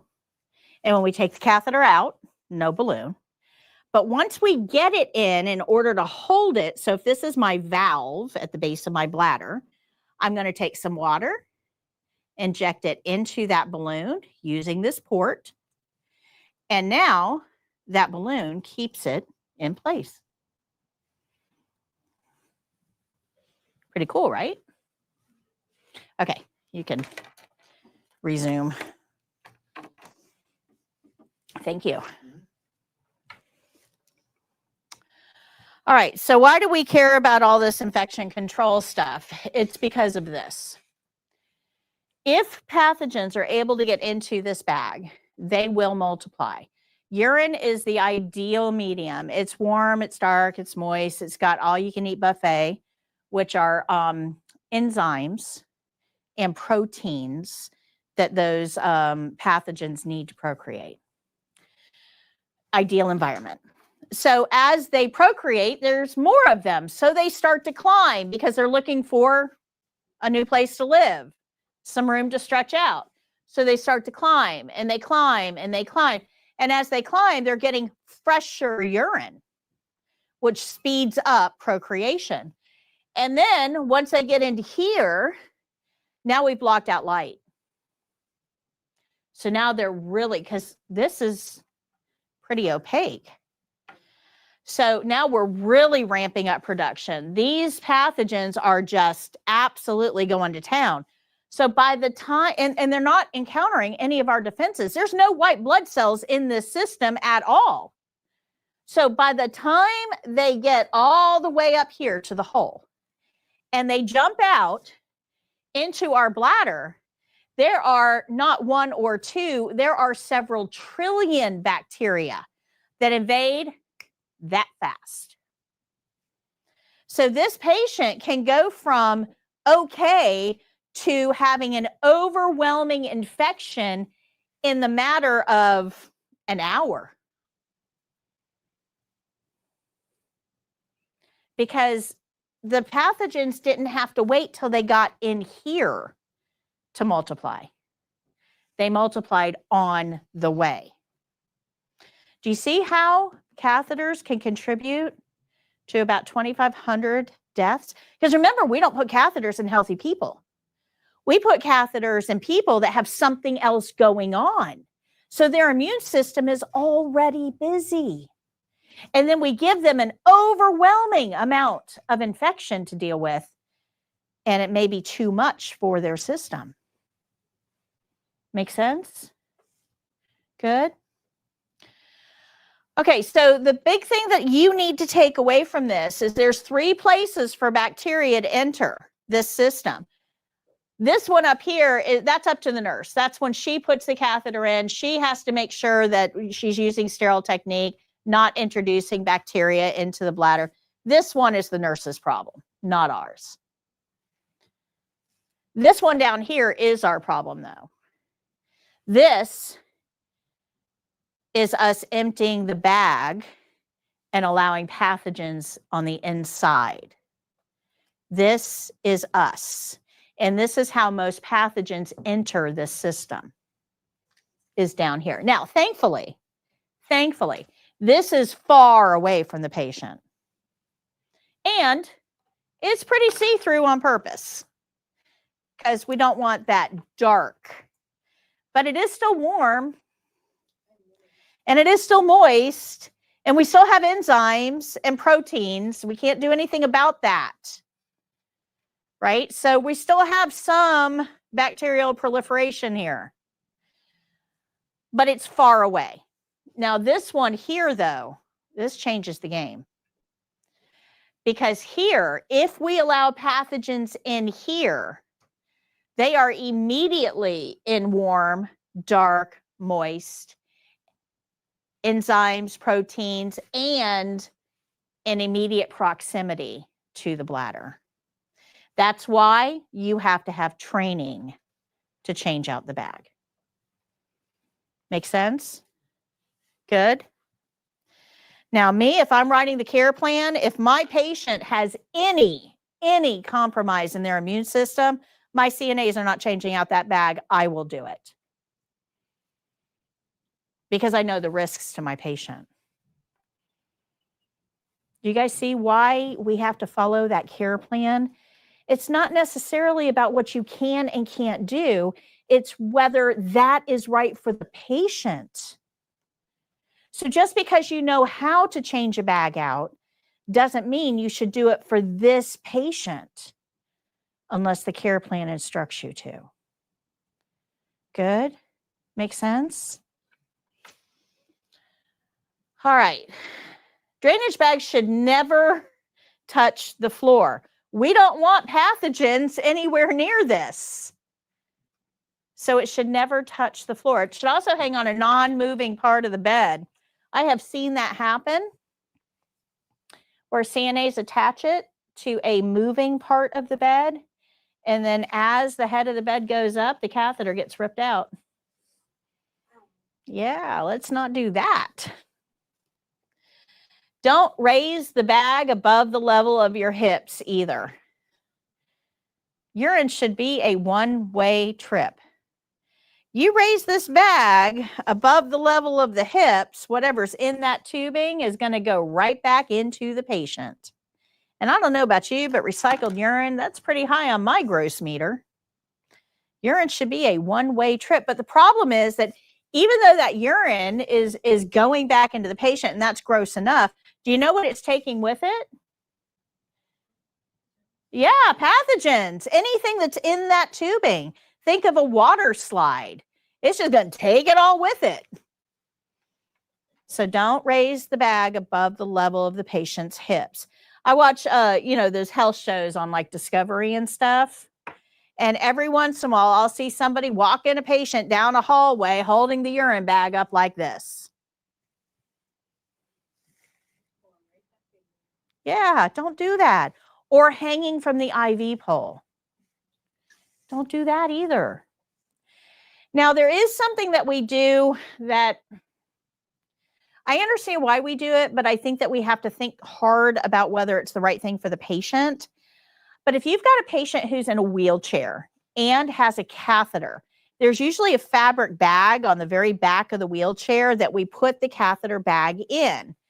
And it's, for privacy purposes. Nobody wants to see a bag of urine. I get why we do it. But remember that when you put that bag in that fabric covering, you've now just introduced dark to a warm, moist environment. So make sure that that is in the care plan. Because again, if my patient is immune compromised, I don't want to add anything that can help pathogens grow. Follow your care plans. Are you starting to see how many little things that the nurses have to start thinking about when they're building these care plans? It's a lot. It's a lot. But this is one of the reasons why CNAs really shouldn't be creating care plans, because there's things you don't know to look for. Make sense? Okay. So sometimes catheters get pulled out. It happens. It happens. Now, if I've got this catheter in and I've got this valve that's holding the balloon in place, right?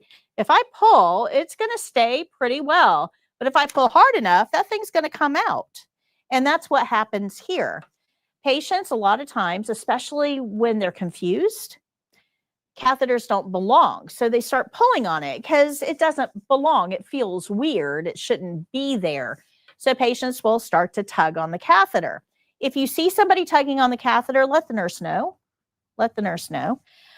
I want to think about that for just a second, right? If we have got a tube this big, your urethra is this big, and you got a balloon this big going through this space, you're going to get some tissue tearing.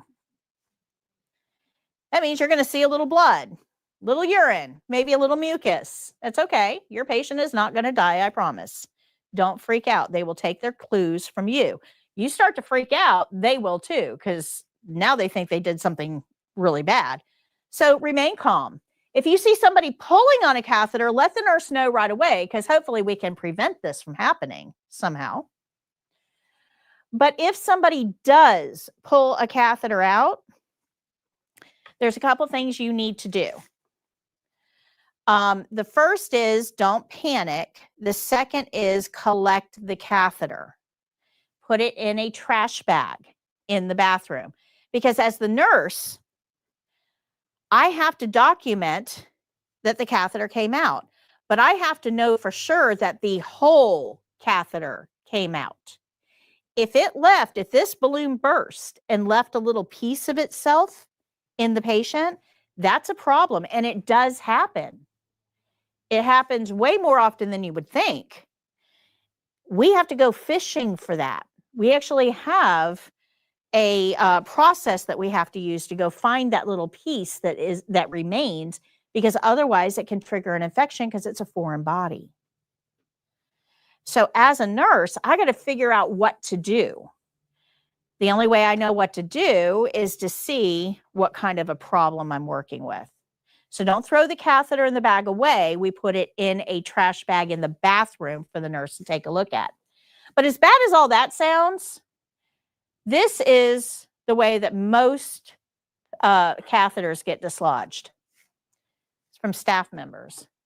If that tubing is coiled near the floor and you're transferring that patient out of bed and into a wheelchair, your feet will get tangled up in it and you will pull it out. When you're turning a patient over in bed, if you lean against that bed with your legs and trap the catheter tubing there, as you roll that patient, you'll pull that catheter right out. When you get a patient up to go walk, if you forget they have a catheter, you will pull it right out. Staff members dislodge way more catheters than patients do, because patients start to tug on it and they think, oh, that doesn't feel good. So they usually will stop tugging. But CNAs, we don't feel that pain. So we just keep on going. And CNAs pull out a lot of catheters. Please do not try to hide it. This happens quite often. If a catheter comes out on your shift, own it. Don't hide it. Because with every injury comes inflammation. If you ever, banged your thumb, you know how it gets, swells up and starts to throb, right? Every injury creates inflammation. This is one place that we probably don't want inflammation. If a catheter comes out, I only have about 45 minutes to figure out my next step. Because after 45 minutes, there's going to be so much swelling in this area, I'm not going to be able to get a catheter in. Not going to be able to get one in. Now, imagine for a second what that's going to feel like to the patient trying to pee through that tissue. Oh, yeah. Burn, hurt. So we've only got a very small window here to work with. If you pull a catheter out and you don't let anybody know, you just wait for the next shift to find it, that patient is the one that's going to pay the price. And CNAs do this all the time because they don't want to get yelled at. That's not being a good CNA. I'd rather own up to it. Yeah. Sure, I'd rather own up absolutely. to it and get in trouble than And not own up and honestly, get fired or something. if we make a mistake like that, we probably need a talking to so that we remember how important this is next time. That's right. That's right. Or refreshed on how to do it. Yeah, yeah. I'd rather own up and ask how to fix it than get fired or something happen to your patient. Yeah. So if this happens, be a professional, own up for. We aren't asking CNAs to never make a mistake. We don't ask you to never make a mistake. As a nurse, I make mistakes. What sets you apart, what makes you a professional is owning up to those mistakes and working on strategies so that they don't happen again. Okay? This happens way more often than you would think, though.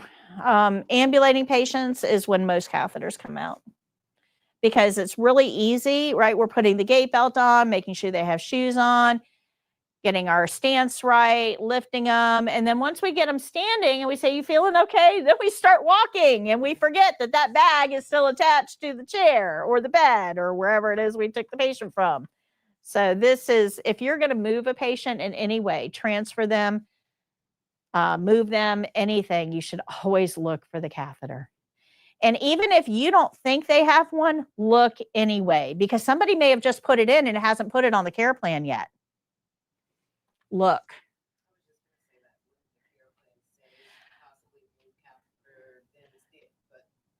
Yeah. Yep. They may have just had it put in and yep. Yeah. Look for a catheter. That's the first thing when I go in and assess patients. First thing I look at is their mentation, their status. How alert are they? How confused are they? Second thing I look is what's hanging off of them. So IVs, catheters, wound vacs, drainage, what is hanging off of them? So those are the first two things I assess anytime I'm working with a patient. And that's just a really good habit for CNAs to get into as well. So if a catheter does come out. We're just going to put it in an empty trash bag in the bathroom for the nurse to inspect and then notify that nurse right away. Now, there's a couple of different types of catheters that we need to be aware of. This is the one we were just working with. This is called an indwelling catheter or a Foley catheter. Foley catheters have bubbles. They're designed to stay in up to 30 days. Okay, Foley catheters have bubbles. But if we don't need a catheter to stay in, if we just need to put it in, empty the bladder, and take it right back out, we don't need a bubble. It's not staying. The bubble is only to keep it there because otherwise it's going to fall out.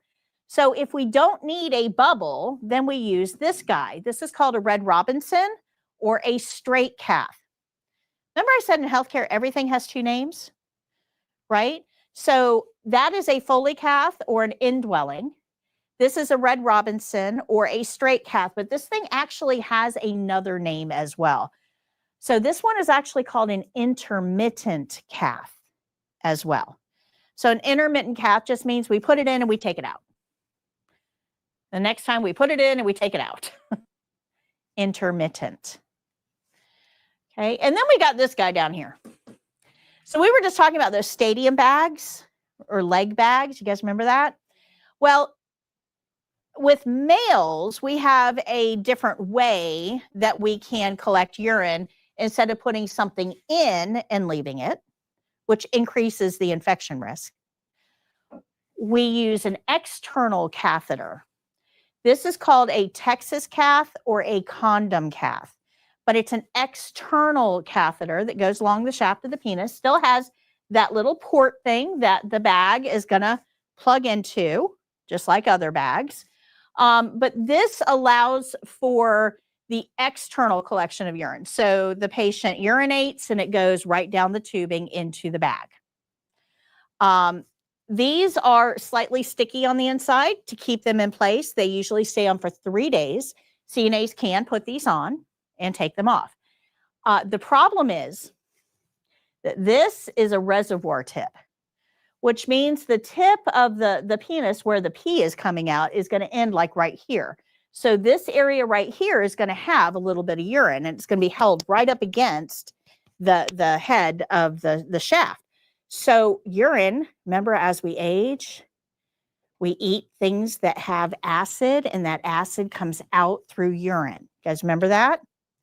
So this acidic urine is right up at the very top of that penis shaft. So when we take these off to change them out, we've got to do really good male pericare. Really good male pericare. And in most cases, again, we're going to follow our care plan, but in most cases, we're going to apply something to that area called skin prep, which is kind of like a really sticky adhesive, but it forms a barrier to the skin to help keep that acid from coming into contact with the skin. So you would wipe, it looks like a alcohol pad. That's exactly what it looks like. And we just wipe it on, and then we put the external catheter on and connect it to the port of the bag. Good? Good? Okay, so catheter care itself is a lot like pericare. If you remember with pericare, we had our washcloth and we held it in our hands with the leaves facing up, 2 corners tucked in. We washed down the middle, folded it over, washed down one side, folded it over, down the other side, folded it over, down the skin fold, folded it over, and down the skin fold. You guys remember that? We're going to do exactly the same thing, except we're just going to hold that catheter out of the way. Exact same process, just hold the catheter out of the way. Then we'll rinse it, and then we'll dry it. Nothing new to learn here. Hold the catheter up, out of the way. Now, after we've washed, rinsed, and dried, we want to clean the tubing. Now, it doesn't matter whether you clean the tubing first or the peri area first. Nobody cares. Nobody cares. Pick one. Nobody cares. But when we clean the catheter tubing, we want to hold it where it exits the body. Now, the reason I want to hold it there is I'm going to wrap this washcloth around the tubing and wipe away from the body. Do you see how much that's stretching? If I don't hold it here, and do you see how much that's pulling? Inside the body. Do you know what's going to happen? So we want to hold it where it exits the body, wrap our washcloth around the tubing, and then wipe away from the body. We'll fold that over and do it again.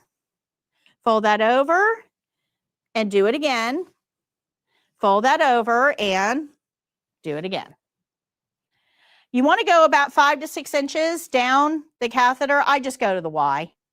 I'm there already. I just start here and just wipe down. Never wipe this way. We don't want to bring anything toward the urethra. Good? Whatever we wash, we rinse. Whatever we rinse, we dry. So here's your skill, right? We're going to read our care plan. We're going to do our opening. We're going to get a barrier and then get our supplies. We'll get water. Use paper towel to turn the faucet on. It should feel warm, not hot, not cold. You'll check it. They'll check it. We're going to put a privacy blanket on the patient. We're going to get our gloves on and put a chucks underneath the patient. Okay, so we have to scoot them, roll them, and put the chucks under the patient. Once you get the chucks under the patient and back onto the bed, we're going to expose them just like we did with pericare. We're going to expose them. And then we're going to put a towel over their legs, keeping the catheter on top of the towel because we need to get to it. Now we've got them all prepped. We're going to start cleaning. We're going to wring our washcloths out and apply soap to all 5 leaves. We're going to hold that pericare out of the way and then, hold on, and then clean the peri area from top to bottom. 5 strokes, just like we've learned. And then we're going to rinse. Same area, same way. Then we're going to dry top to bottom using the towel that's on their legs. Then we're going to get another washcloth, wring it out super well, and we're going to soap 4 corners this time. Once we've soaped 4 corners, we'll hold that catheter. We're going to wrap the washcloth around the catheter tubing and move away from the body 4 times. Whatever we wash, we rinse. Whatever we rinse, we dry. And then we'll cover the patient up, leave them in the middle of cover the patient up and remove the chucks. So scoot and roll, remove the chucks. They don't need one under them. And then we're going to leave them covered in the middle of the bed so that we can go take care of all of our supplies, clean our basin, and put it away. Once we've got everything cleaned up and put away and we removed our barrier, now we can remove our gloves, remove the privacy blanket, pull the sheet up, and do our closing. That's the skill. Once you understand what catheters are and how they work, they become much less scary. Is that fair? All right, so I have to show you this video, but remember I said for the test, these are 2 separate skills. So we're going to do our opening, the skill, and closing, and our opening, the skill, and closing, 2 separate skills. But I want to talk to you about drainage bags, and we're going to watch these 2 videos, one right after the other, because in a clinical setting, they do go together. Okay. So let's talk a little bit about drainage bags. This is going to be on page 164. I know we're a little late for our break, but I've got a method to this. This is only going to take me about 10 minutes, and then I'm going to show you these 2 videos, and then we're going to go on break. And then the rest of the class is all practice. Okay, but that way we can sign off of our virtual, and they don't have to kind of hang out while we take a break. All right, sound good? I do this mainly, I do it for them too, but I do it mainly for you guys because if you go back to watch the replays of this before you go test, I don't want you to have to sit through a break. Okay. All right. So page 164 has our steps here. You can see the principles down the side here, all spelled out for us. This is our test specific information here. Somebody with your level of experience should be able to do the skill in 9 minutes or less, and it's going to be done on a mannequin. That mannequin will be in bed. Charting is required for this. And we can be off by 50 cc's in either direction. So for this skill, we're going to have a drainage bag that looks like this, attached to the mannequin, hanging on the side of the bed, and it will be filled with yellow water. It is water. It's tinted yellow. That just makes it easier to read. So we're going to empty the bag into this graduate cup. It has markings on it. And we're going to measure the urine that's in this cup on a barrier, on a flat surface, and at eye level. So that means I'm going to take it to the bathroom covered in chucks, because remember, nobody needs to see what's in it. Put it on the lid of the toilet, unwrap it, and I'm going to get down and read it at eye level. Then I'll dump it in the toilet, rinse it out, dump the rinse water in the toilet, put it away, do my closing, wash my hands, and document. What do I have to do after I document? Wash my hands again. So that's the skill, but we're going to go through it step by step now, okay? But that's what all of this is telling you to do. This is a very quick skill. They give you 9 minutes to do it. Whoops. Takes me about 3. Takes me about 3. All right. So here are our step-by-step instructions on page 165.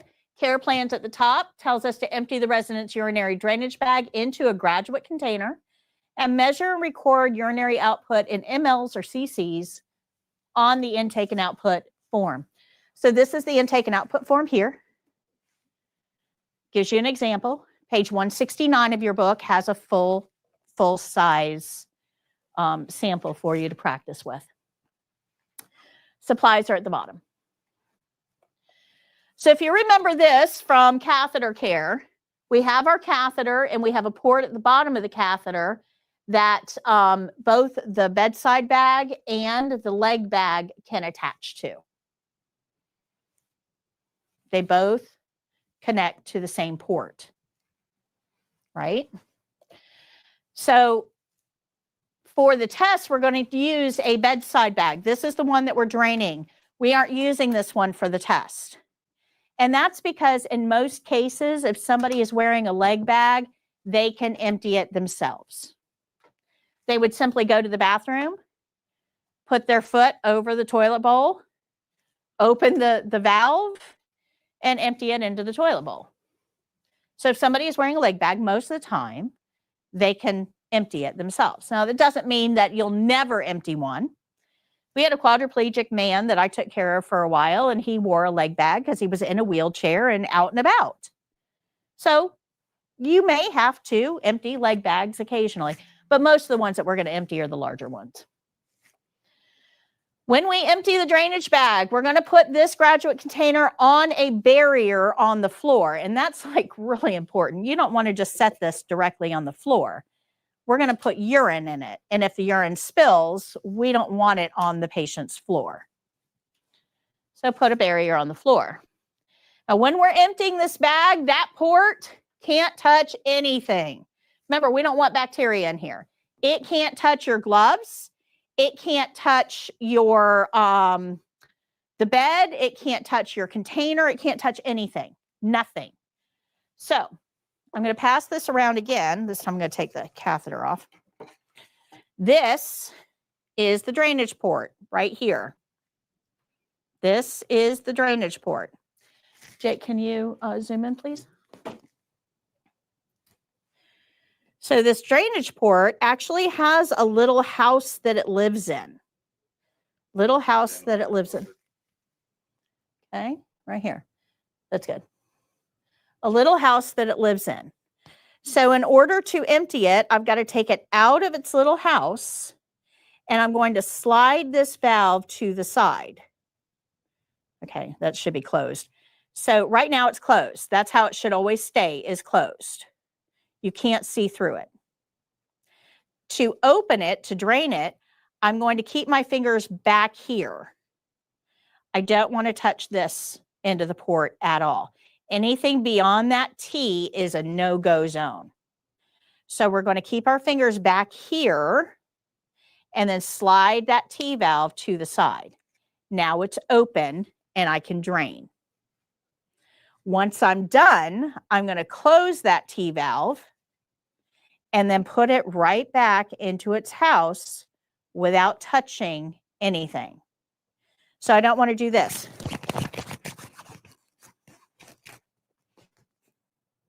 Okay. You want to slide it right back into its house without touching anything. Good? Make sense? It must be in the closed position when you put it back. We don't want any bacteria to come in. Closed position. Okay, go ahead and resume. Oh, thank you. All right, so you guys can all practice using that T valve. Now, for those of you who are playing along at home, you probably don't have a catheter bag just laying around.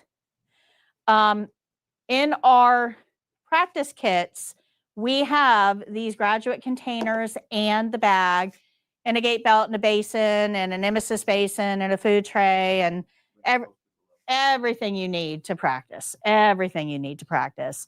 So those of you who are playing along at home, you may want to consider getting a practice kit so that you can get familiar with all of these supplies before you go to the test, because these are the supplies they will use on the exam. So we are going to empty that bag into this container. And we want to do it by not letting that port touch the container or our gloves or the bed or anything. So to open that T valve, we're going to slide it to the side, not touching the end of the port. Remember, keep your fingers back behind the T. We're going to slide it to the side, empty the bag, and then slide it closed and return it to its little house. You want to cover that cup up with chucks while you transport it. Take it to the bathroom. We're going to put it on the chucks on the lid of the toilet. We're going to get down at eye level and we're going to measure. Now you can see the markings here. I'm going to pass this around in just a minute. It's the same exact cup. Same cup. They're marked in 50s. We do not use ounces in medicine. We use cc's or mLs. So they're marked in 50s. You can see 200, 250, 300, 350, 400, 450. Little tiny lines in between are 25s. So if this is the line for 200, that's 225, 250, 275, 300. You're going to round to the nearest line. Up or down doesn't matter, nearest line. Whatever line it's nearest to. Good? Up and down doesn't matter. It's whatever line it's nearest to. So if I had something that was like right here, I would call that 325 because it's closer to the 325 than it is the 300. Now, knowing that, how much urine is in this cup? Anybody see? 450. That is correct. So if you look at this cup, the line is ending right at 450. So we would document 450 mLs. This is the documentation form. We would fill out the time of output. You want to use military time if you can. If you don't know how, I have a lesson in my book on military time, but it's just 4 numbers all squished together, no AM, no PM. Anything before 10 a.m. gets a 0 in front. Anything after 12 p.m., you add 12 to the time. Military time I'm a very logical person. Military time makes sense to me. To me, regular time is strange. How many hours are in a day? How many? 24, right? All days have 24 hours, right? So who was the wise guy that decided, okay, we're going to count to 12 and then let's start over? Why? I mean, it seems very arbitrary, doesn't it? Like, if there's 24 hours in a day, why aren't we using all 24 hours? I mean, I know how to count to 20. Do you know how to count to 24? Right? So to me, it just makes sense. And that's all military time is we're going to use all 24 of the hours. It makes sense, right? This to me is like, why? This is confusing. Like, if I tell you to do something at 1, is that 1 p.m. or 1 a.m.? I mean, do you have to get up in the middle of the night to do it? I don't know. But if I told you 0100, well, that's pretty clear. Make sense? But I have a whole lesson in my book on that you can do. If you don't know military time, it's not going to penalize you on the test. You can use regular time. You can put 9:15, but you have to put AM or PM. Don't just write 9:15, because medicine works 24 hours a day. We're going to put the type of output, which in this case is urine. That's what came out of the body. It's not the only type of output. Don't make that mistake. There's lots of stuff that can come out of the human body. You can cough stuff up. That's called sputum. You can bleed. That's called wound drainage. You can throw up. That's called emesis. Right? There's stuff that can come out of the human body. Do not leave that blank. We need to know what stuff. The amount, which was 450, that's what we just measured. You remember the picture? And then my initials. Do not put that under intake. If I put this up here, I have just legally documented, just like I put a hand on a Bible in front of a court and said this patient drank 450 cc's of urine. That's what I have accounted for. So make sure you're documenting in the right place, because I can tell you that the lawyers that get a hold of this stuff are not kind. And they will hammer you to death with this. And you're going to say, well, I didn't mean he drank it. That's ridiculous. Nobody would drink urine. And they'll pull out case study after case study showing you people that have drunk urine. And then they will point to this and say, you are saying that this person drank urine. And no matter what you say, it's not going to be believed, because this is a legal document. Good? Be careful with that. In most settings, CNAs are not allowed to document in words. CNAs are limited to documenting on checklists where you just check something off, or numbers. And that's because everything that you write is a legal form that can be called up in court. So most settings do not let you write in words because of that. If they do let you write in words, they have to train you about what words you can and cannot use. So there's a whole thing on medical documentation for CNAs. I'm going to sum it up really quickly.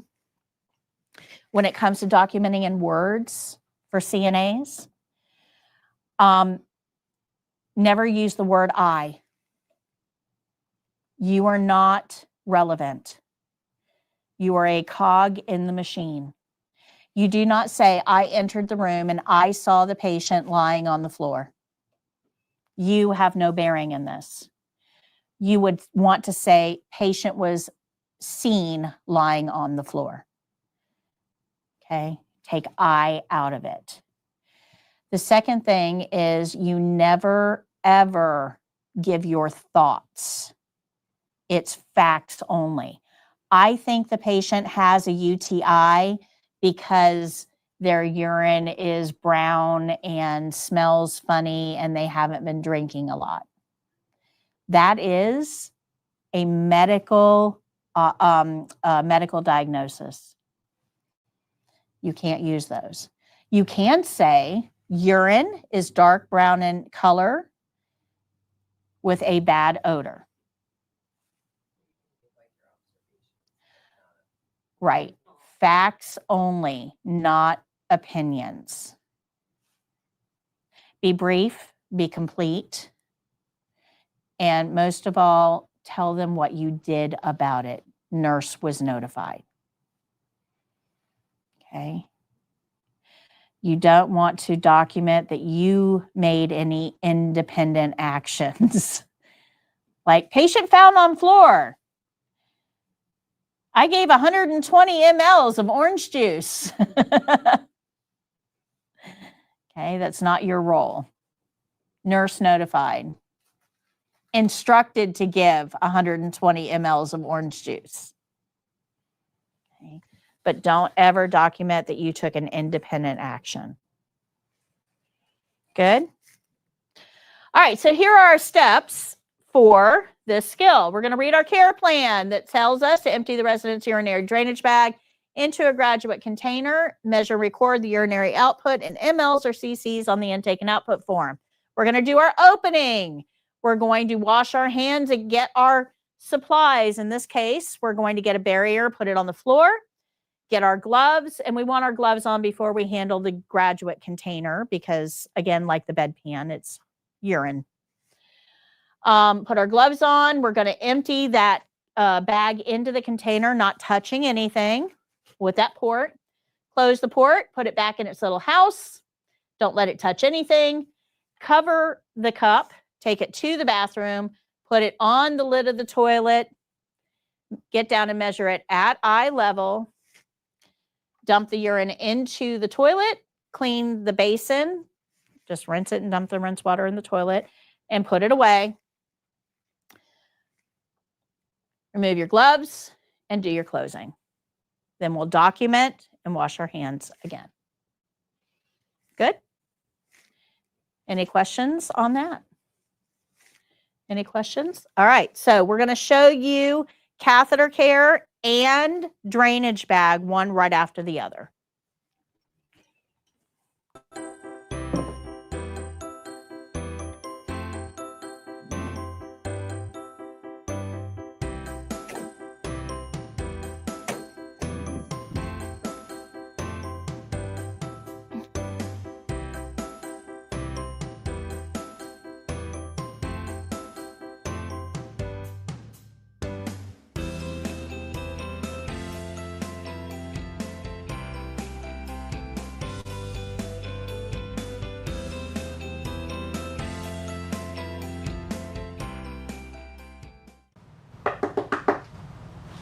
Jones, my name is Patty. I'm your CNA today. How are you?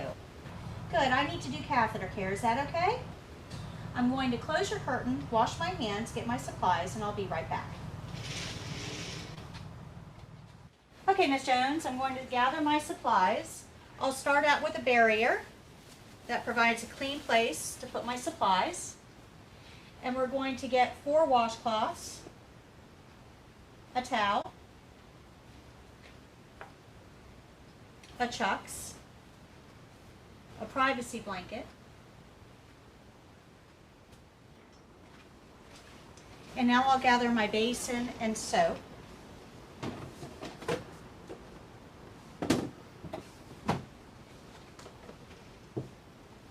And a set of gloves.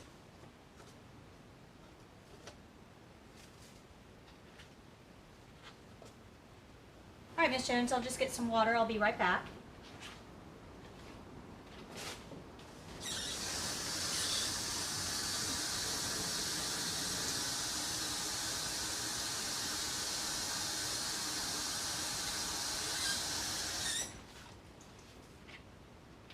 Okay, would you like to check the water temperature and make sure it's okay?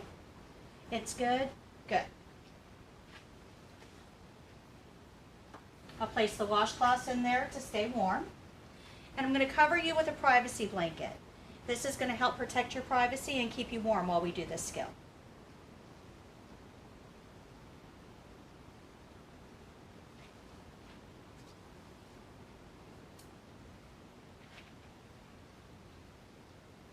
And I'm going to pull your sheet down to about your knees. Okay, Ms. Jones, I'm going to place this pad underneath you. This is going to help keep your bed dry while we do this skill. First, I'll roll it toward me.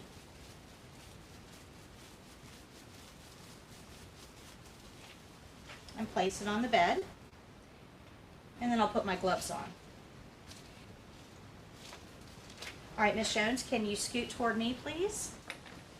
Thank you. And can you roll onto your left side? 1, 2, 3. Thank you. I'm going to be very careful, making sure that the catheter tubing rolls with the patient and doesn't get pulled on. I'm going to unroll the chucks underneath the patient's hip and have the patient come back onto their back, making sure that they don't lay on that catheter tubing. Ms. Jones, can you scoot to the middle of the bed, please? Thank you. Ms. Jones, can you scoot toward me? Thank you, and roll up onto your right side. 1, 2, 3. And now I can unroll the chucks to protect the bed. Come on back, Ms. Jones, and scoot to the middle of the bed. Thank you very much. Okay, now I'm going to start cleaning the catheter. I'm going to roll your gown up inside the blanket. I will be exposing you, but we'll make this as brief as possible. Please let me know if you're uncomfortable. As I roll the gown in the blanket, I want to make sure that I don't grab the catheter, that we don't cause any unnecessary pulling or stress on that catheter. And now we'll cover her thighs with a towel. This exposes only the area that we're working on. I'm going to take the first washcloth and wring it out and apply soap to 4 leaves. 1, 2, 3, 4. Now I'm going to clean your catheter. I'm going to hold the catheter where it exits the body, wrap the washcloth around, and wipe away from the body. Fold that leaf over. I'm going to hold it, wrap the washcloth around, and wipe away from the body. That's 2. We're going to do this 2 more times. Away from the body. 3. And the last one. 4. I'll set this washcloth aside. Whenever we wash, we must rinse. So I'll wring this washcloth out, and we'll use it to rinse that catheter the same way we washed. I'm going to hold it where it exits the body, wrap the washcloth around, and wipe away from the body. We'll do this 4 times. 2, 3, and 4. Set this aside. Now we'll dry the catheter. Now we're going to do peri-care.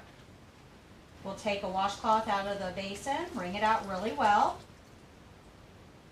and we're going to soap 5 corners. 1, 2, 3, 4, and the back side is 5. Okay, now I'm going to clean the peri area. I'm going to lift the catheter up out of the way with my pinky and hold the labia open while I clean down the center with the first leaf, always going top to bottom, and then we'll remove the washcloth and fold that leaf over. Now I'm going to clean down one side of the labia, top to bottom, fold that leaf over, clean down the other side of the labia, top to bottom, fold that leaf over. I'm going to clean the skin fold between the groin and the leg, fold that leaf over, and clean the other skin fold between the groin and the leg, and then set that washcloth aside. I'm going to take the final washcloth and wring it out really well, and we're going to rinse all of those areas the same way that we washed them. So I'll hold that catheter out of the way and spread the labia open, cleaning down the center, top to bottom. Fold that leaf over, clean down one side of the labia, fold that leaf over, rinse down the other side of the labia, fold that leaf over. We're going to rinse the skin fold, fold that leaf over, and the other skin fold. Set that aside. Now we'll dry gently by patting dry top to bottom and then removing the towel. Ms. Jones, I'm going to cover you back up. I'll unroll that blanket, which will replace the gown over the patient. I'm going to make sure that the catheter and the tubing is coiled on the bed, not near the floor and not where the patient is laying on it, making sure it's not kinked. Ms. Jones, I'll be right back. I need to dispose of your supplies. The towels and washcloth will be placed in dirty linen.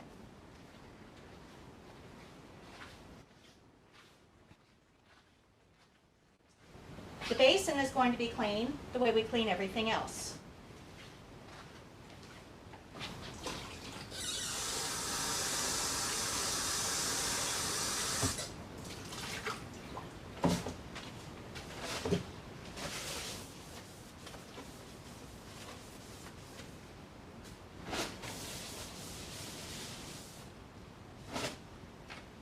We'll return the basin to the drawer, and on the way we'll pick up the soap. We'll open the drawer with the paper towel and return the basin to its storage area. Now I'll dispose of my paper towels. Okay, Miss Jones, I need to remove the chucks from under you. Can I get you to scoot toward me, please? Thank you. And can I get you to roll up on your left side? 1, 2, 3. Thank you. I'll roll this soiled chucks toward the patient and tuck it under her hip. Come on back, Miss Jones. And scoot back to the middle, making sure the patient is not laying on that catheter tubing. Okay, Miss Jones, can you scoot toward me again, please? Thank you. And roll up on your right side. And I'm going to remove that chucks from the bed. Okay, you can scoot back to the middle. Thank you. This is going to be thrown away. Okay, Miss Jones, let me just look at your catheter one last time. Make sure that the catheter tubing is coiled on the bed, that the catheter is not on the floor. Everything looks good. I'm going to remove the chucks from the table, and we're going to throw this away, and then I'll remove my gloves.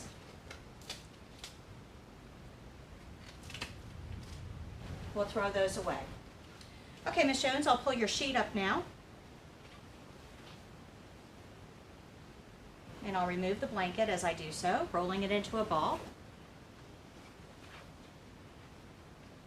You put this in dirty linen. Okay, Miss Jones, here's your call light. If you should need anything, just let me know. Are you comfortable? Can I get you anything while I'm here, like a magazine? I'm just going to open your curtain and wash my hands. After washing my hands, I'll think about the steps in my skill, make any corrections that need to be made, and then tell the evaluator my skill is done.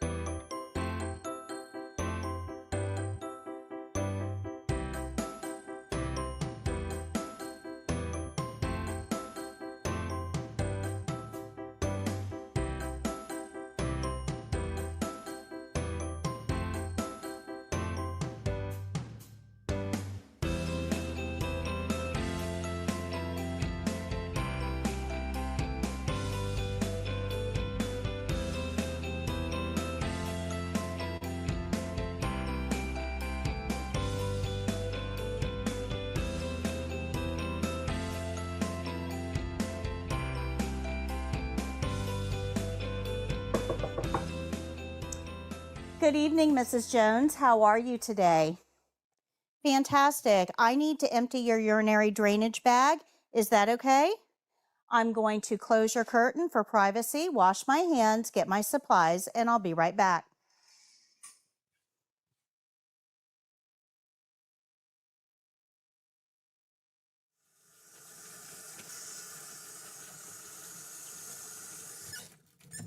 After washing my hands, I'll get my supplies.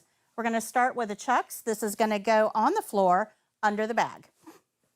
We're going to place the barrier on the floor directly under the urinary drainage bag. So we'll unfold it and we'll place it under the bag with the absorbent side facing up. I'm going to go get a set of gloves. And we're going to get the graduate container out of the drawer. You need to make sure that you put your gloves on before you get the graduate container.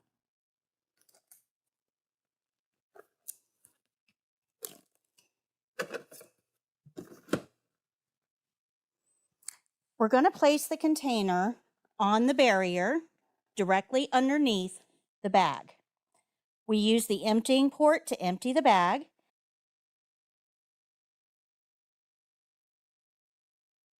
This is a T valve. We slide it to the side to open the valve, and then we're going to empty the urine into the graduate container without letting that port touch anything.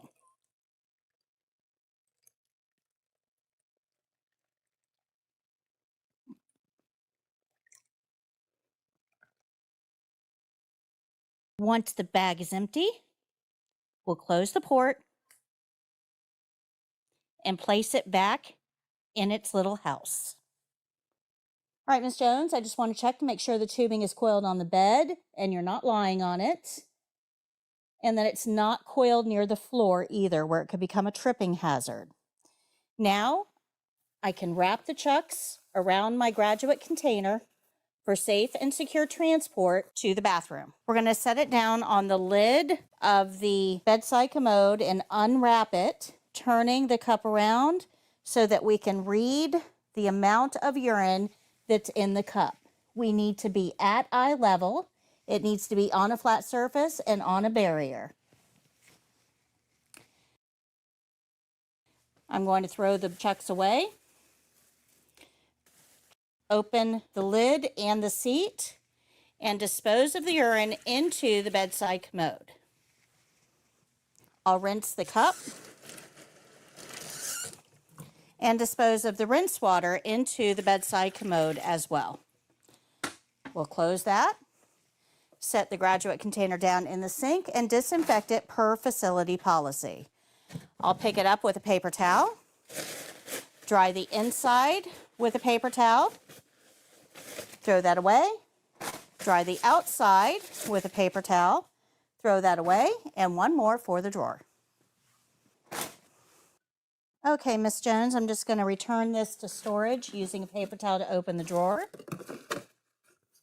And closing the drawer, we'll throw those paper towels away, and then I can remove my gloves. You take a peek at your tubing just one last time. Everything looks good. Are you comfortable, Mrs. Jones? Is there anything else I can get for you while I'm here? No? Would you like a magazine before I go? Your bed is in a low position. Your environment is clean. I'm going to open the curtain. Here's your call light. If you need anything at all, just press that red button. We'll be happy to come back and assist you. Thank you very much. I'm going to go wash my hands.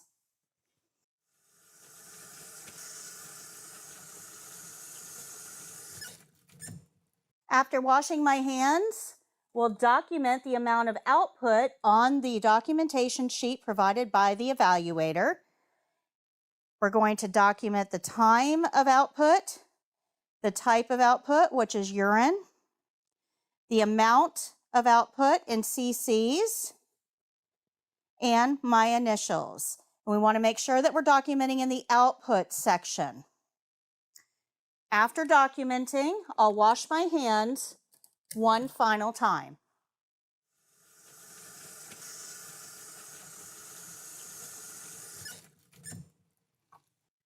After washing my hands a final time, I'll review the care plan, make any corrections, and then tell the evaluator my skill is done.